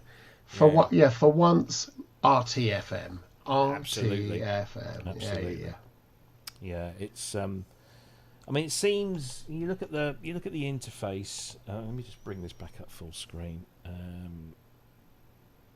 we go. So you look at the interface and you think, well, I understand all of those words, but how do I link it all up? What's the signal flow? In other words, what's the workflow through? And it's, things are color coded. I get that. So, track stuff is blue, partial stuff is red. I get that. White stuff is kind of general.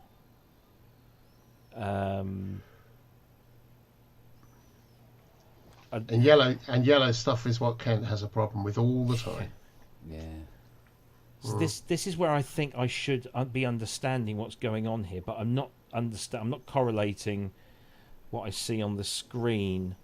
And when I see a table like this of numbers, it scares me a little bit. I know that I can go into this and I can adjust the harmonics, and I'm doing something visually. But it does that's they're the bits. I mean, now I know Manny would probably look at this and go, I don't know what your problem is. It does, and he'll just whiz his way around because he's really into that, and I'm not at his level. But yeah, I think definitely need to go through bit by bit and figure out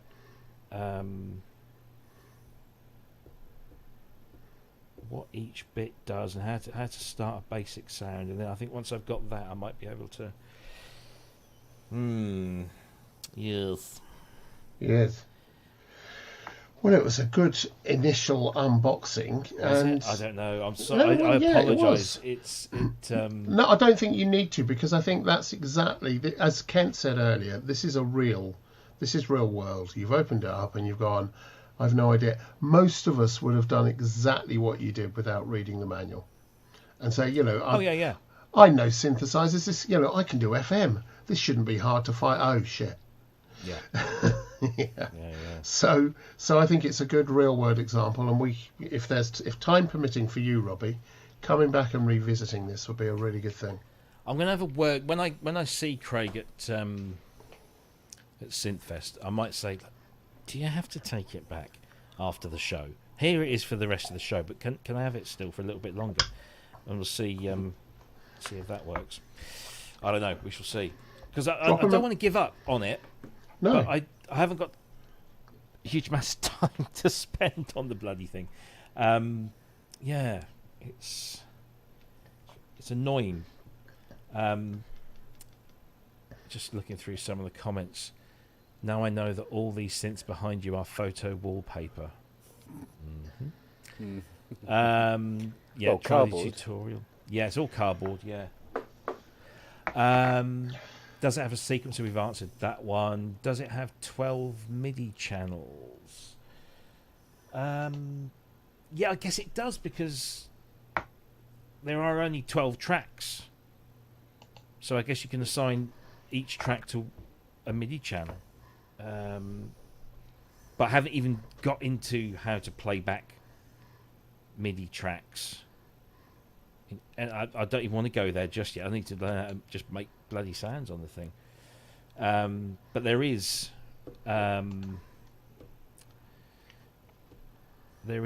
MIDI playback on here.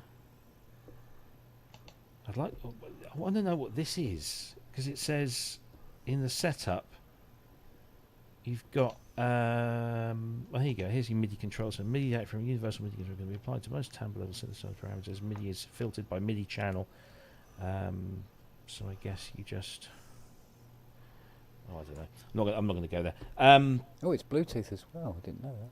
Well, yeah, it's got a Bluetooth. So where found it here somewhere. Where is it? Set up.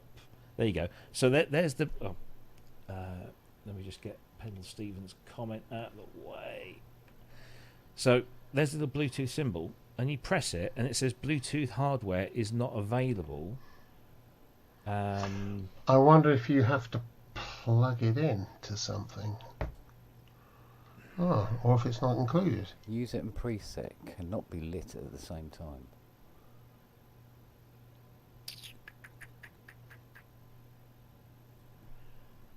Turn on. Doesn't do anything. There's nothing there. So again, that's something we have to investigate. Maybe that's the new. Maybe that's a new firmware update.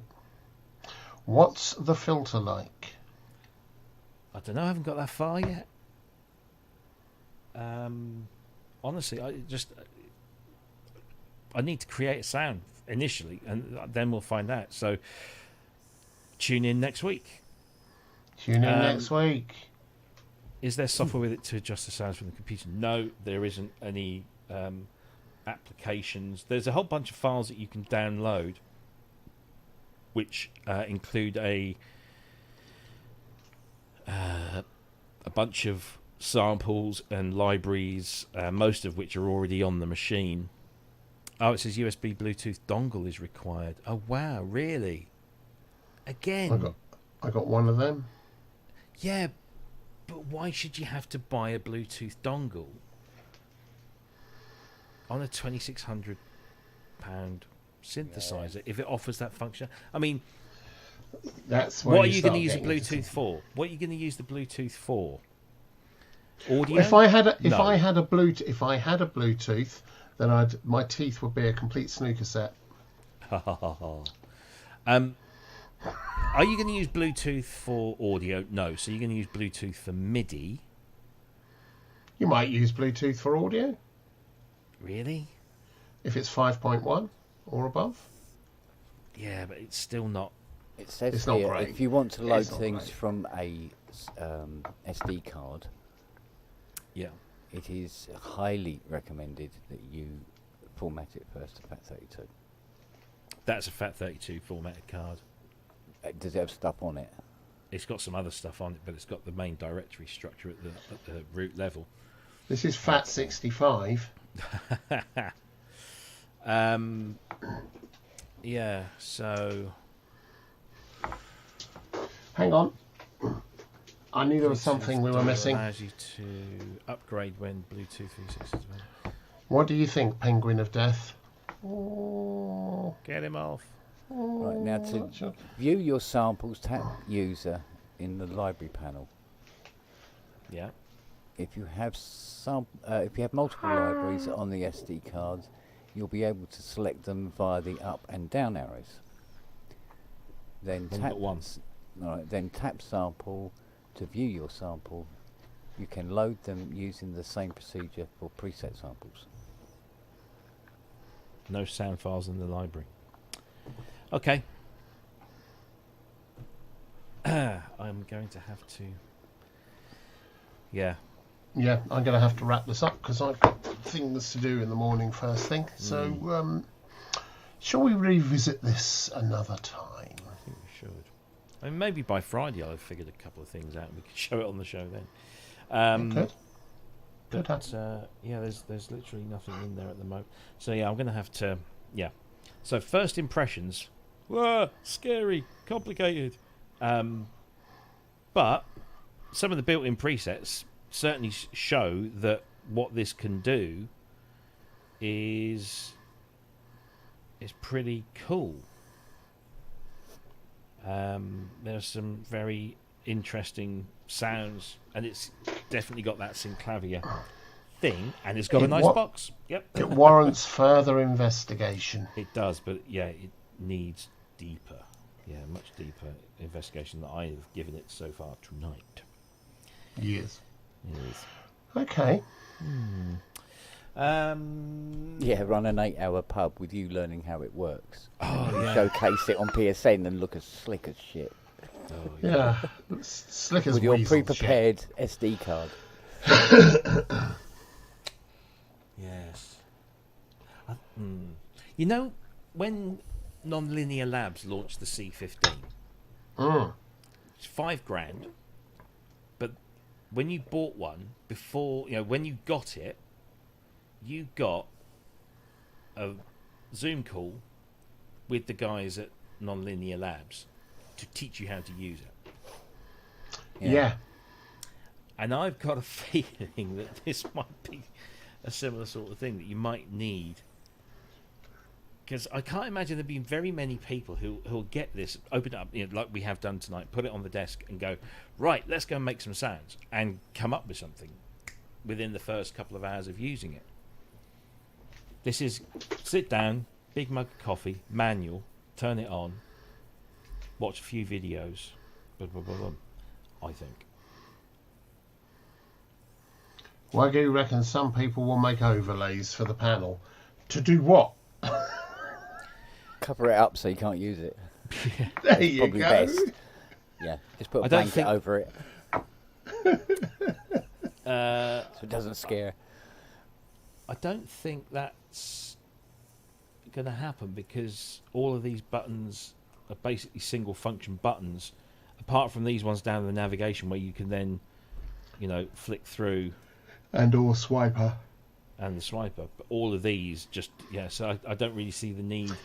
What happens, just out of interest, if you press carrier and then press it again and press it again, does it open up different pages? No. But you press carrier and you can then flick through using those buttons, and that will get you through the different pages.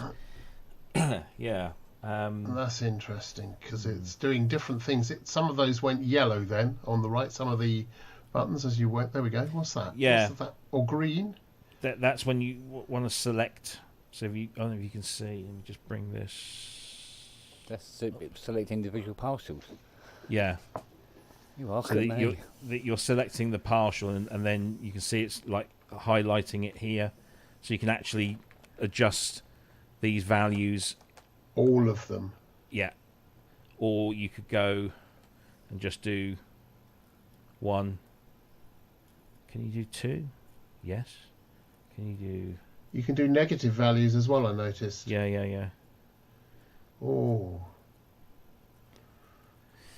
Now, where did it say? Because I just want to check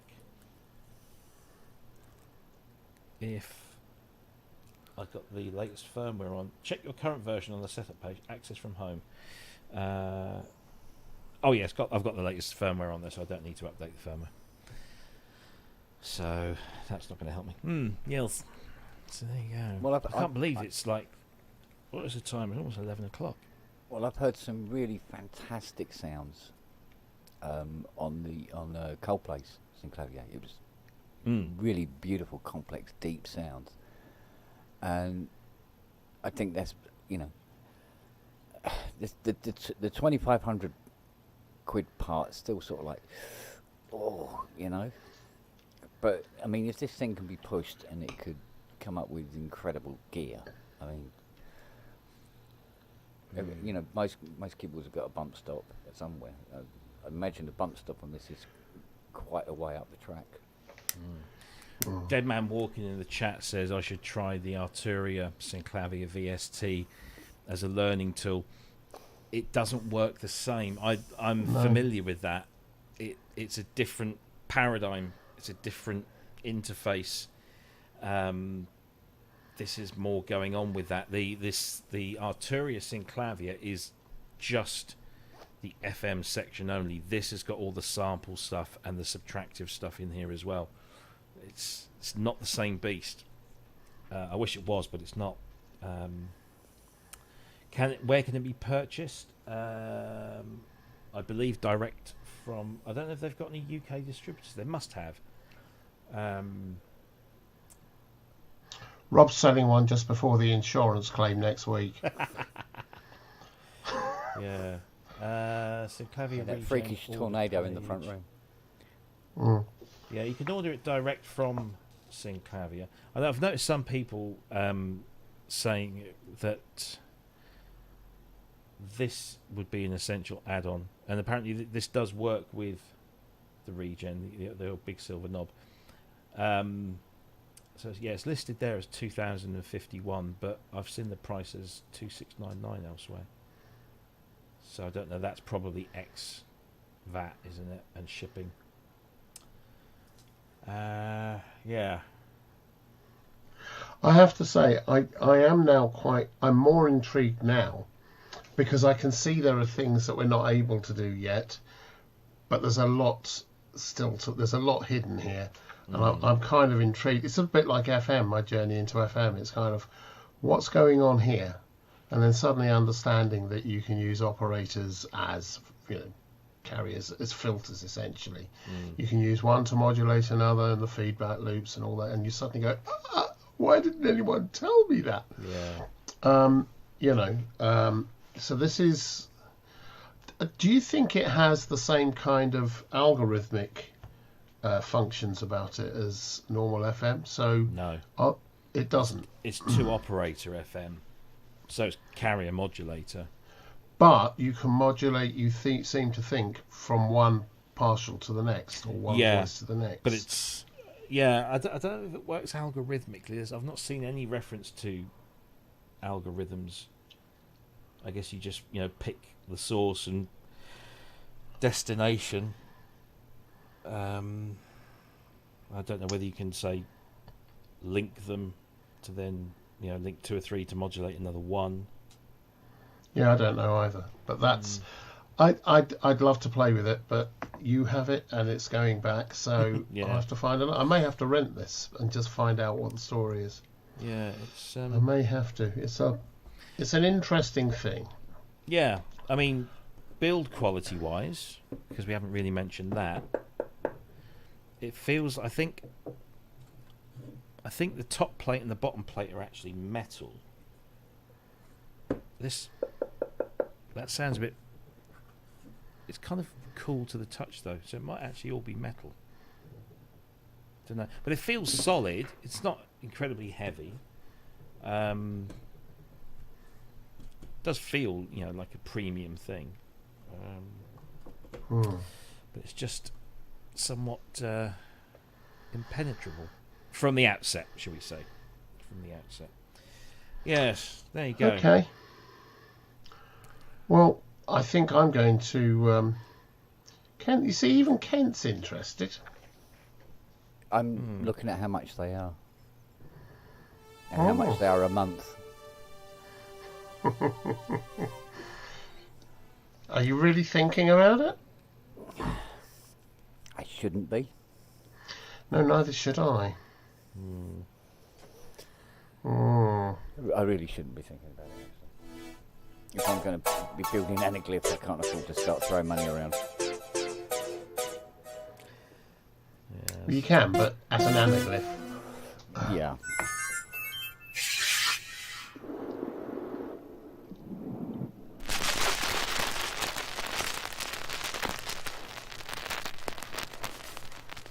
Interesting.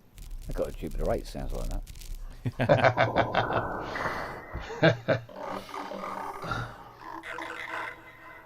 And I've got a new interface coming, thank Frig. Actually, Focusrite were pointed out to me that I hadn't spoken to them to tell them that this was broken, and I hadn't. I'd been too busy thinking it must be me. So I'm getting the Gen 4 version of the same thing. I've got a Gen 3. They've said, yeah, it sounds like it's broken. We'll replace it. Nice. And I like the sound of these things. When they work, I love the sound. Yeah. It comes with 550 on red. Sounds, built in.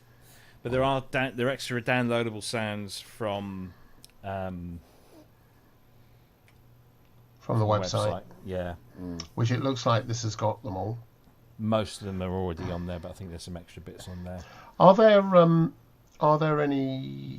What's the limit on storage? Do we know? As big as your SD card is.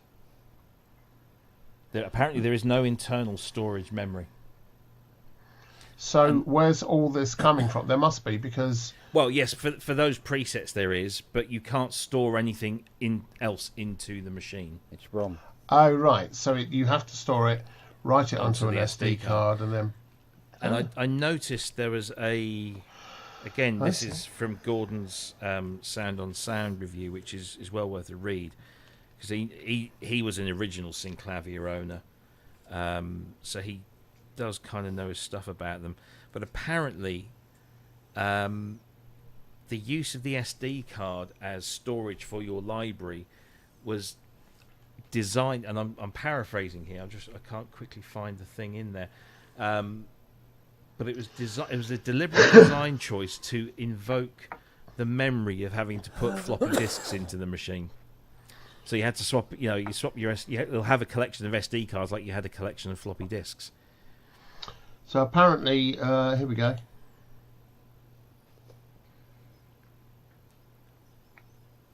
So that's internal memory. Yeah. Thank you, Dead Man Walking. Not a huge amount, is it? And also, what's this? You see, now, do you remember when I said about not being able? Oops, sorry. When I said about not being able to see that screen. Yeah. Yeah. Gordon here says in his review. Secondly, its two screens are so recessed that when the regen is placed in front of you on a horizontal surface, you can lose sight of the bottom line of data on each. The obvious workaround being that you mount it on a VESA stand. So, at least me and Gordon agree on that. But I'm just trying to find that line where they actually, the company said that it was using SD cards was like a deliberate design choice to invoke memories of changing floppy disks back in the day. Probably somewhere. I'll find it when we go. Some things are not good to revisit. Right. No, indeed. Well, it's 11. It's just gone 11 o'clock, gentlemen. So, just finally, to kind of so that I'm not a complete idiot. You're not. Gordon's, Seriously. Gordon's pros and cons, right? So pros, genuine Synclavier at a fraction of the price and the weight and the size. The synth engine has been expanded and effects have been added. It's a cliche, but even today, nothing sounds quite like a Synclavier. Cons, it can be difficult to master. It has limited onboard audio inputs and outputs. Oh, somebody did ask, has it got digital outputs? No, it doesn't. And it uses a USB power supply, and there's no internal memory. I did read USB audio. Yes, you can do USB audio. Does that kind of count? Yeah, well, yeah, it is digital, isn't it? I suppose, but it's not. Yeah. You would expect maybe, an optical. Oh, as in SPDIF or something. Yeah, yeah, something like that maybe. I freaking hate SPDIF. I really do. Yeah. And optical is good if nothing's moving ever. If it had an ADAT interface, that would be interesting. But that would be interesting. But USB audio, it's pretty cool. Works. Yeah. Thing now, it's digital. Yeah. It's pretty ubiquitous. So you know. Getting another USB. Yes. If it didn't have USB audio, we'd be complaining. But anyway, are you going to press the button that does the theme tune? The theme tune, the end theme tune. You got the theme tune. Did you write the theme tune? Sing the theme tune? You got a Synclavier. They play it live. Oh, no, I've got to find. Now, is it in C or D? Kent.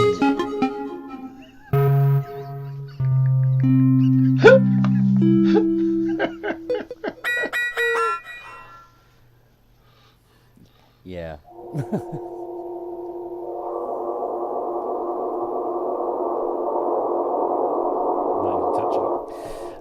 Yeah. I need to spend some time with this and come back. So there you go. It's 2 hours of rambling nonsense trying to get my head around a synth that's one of the best shows ever. Oh, don't care. So you see this here, like whenever you flick through, is that necessary? Well, it may be that if you're doing sampling or resynthesis, I would imagine takes a bit of time, and that would flash whilst you're doing that. It mentions resynthesis, and generally that does take time. But couldn't that have been done with something on the screen, like a little egg timer or something? I don't possibly, but yeah, it's an odd yeah, don't know, strange one. Anyway, there we go. The name of my landlord, that Banjo Thump. Banjo Thump, yeah. I don't have a landlord. We own it, but but that would be his name. Indeed. So there are other versions of the Synclavier available. So there's the Synclavier Go app, and there's the Arturia one, which is designed in conjunction with them. So this isn't your only option, but this is deep. Thank you, Penguin. So we've got a show on Friday. Normal live show, which will be a lot more fun and enjoyable. Speak for yourself. So we've got Mr. Brad Holland coming on the show, not this Friday, but next Friday from Isla Instruments. And he's going to be talking all about the new Isla Instruments Caladan, his new synthesizer, which kind of is a side piece to the S2400. And if you are in the market for some Isla Instruments gears, some Isla Instruments gear, make sure you're watching that show, because there might just be some special offers for you. Like a special offer. So yeah, absolutely. So I had a nice chat with Brad today, and he's like, "When can I come on? When can I come on?" And I said, "Come on this Friday if you want." Oh yeah, I'll have to get a pass from the missus. I said, "Okay, well, how about next Friday?" So next Friday is, and we are also hoping to. I haven't confirmed it yet, but I don't mind saying it, and maybe I should say it. We are hoping to get Christian Stahl on the show, who is the interim MD for Modal Electronics, who of course have been in the news somewhat over the last 48 hours. There's a lot of speculation flying around. Yeah, there is some solid information on the Gear News site, because we spoke to Christian, and he gave us the lowdown, and I spoke to him afterwards, and I said, "How about you come on the show and tell people yourself?" And he said, "I would love to do that, but not this week, because obviously he's rather busy. But in a few weeks' time, when he's got a better idea of how things are, where things are heading." But he's very confident that Modal is not dead in the water and will be carrying on, and going on to bigger and greater things. So, and importantly, at the moment, all the jobs are still safe.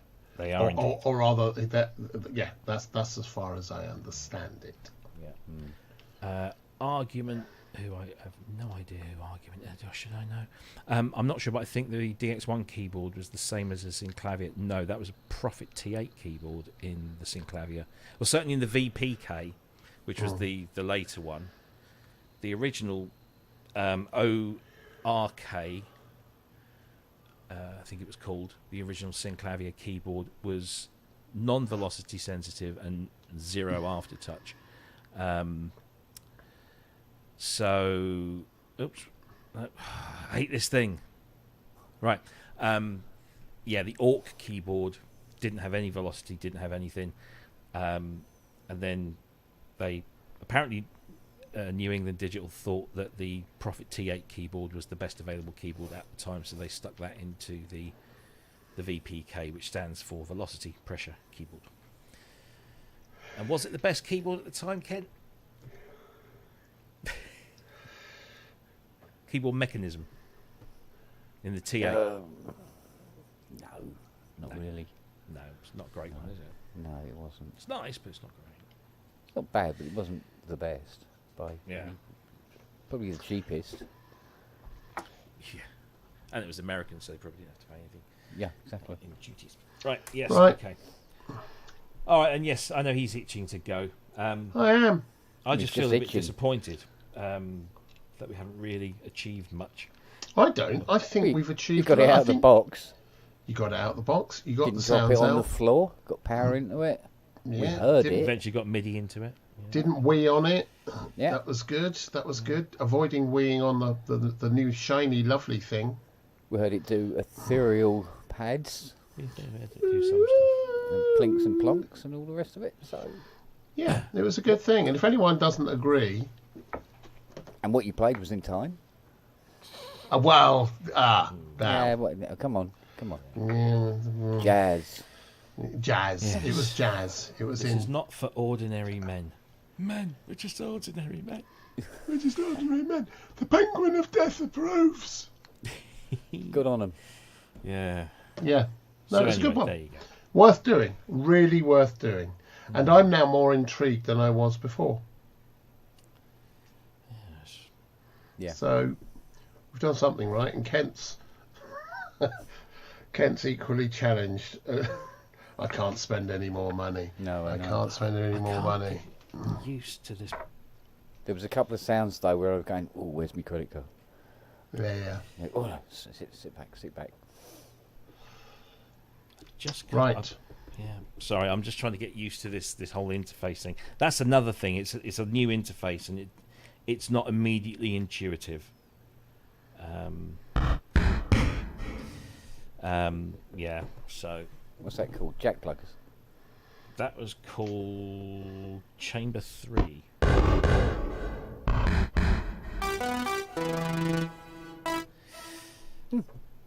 Yeah. But I like that. It doesn't do anything. I thought, oh, maybe but it doesn't. It just sits there waving at you. It's like a Windows screensaver. Yes, anyway. So, Friday, 7 p.m., usual testiculation. Just trying to think. There's not a huge amount that we talk about. We talk about modal. We'll talk about Arturia Polybrute version 3 firmware and the Yamaha montage teasers. There's not a lot else there at the moment. But yeah, I might be able to talk about my lovely new Focusrite interface. Of course, yes. Who knows? I might be able to say, hey, look everyone, I created some sounds on the Synclavier. Exactly. Probably not. But we'll try. Optimism is a wonderful thing. Indeed. Mostly with regard to Kent Spong's playing. There you go. It's all smoke and mirrors. But it wasn't in D. I don't know what God to dang. say. Curse you, Yada. All right, ladies and germs, I will see you all on Friday, 7 p.m, same time, same place. Have a great Thursday. See you on Friday. Yeah. We'll answer lots more questions then, I'm sure. Yeah, and hopefully have something a little bit more constructive to play back. Take care, everyone. See you all soon. Bye-bye. Bye-bye. Au revoir.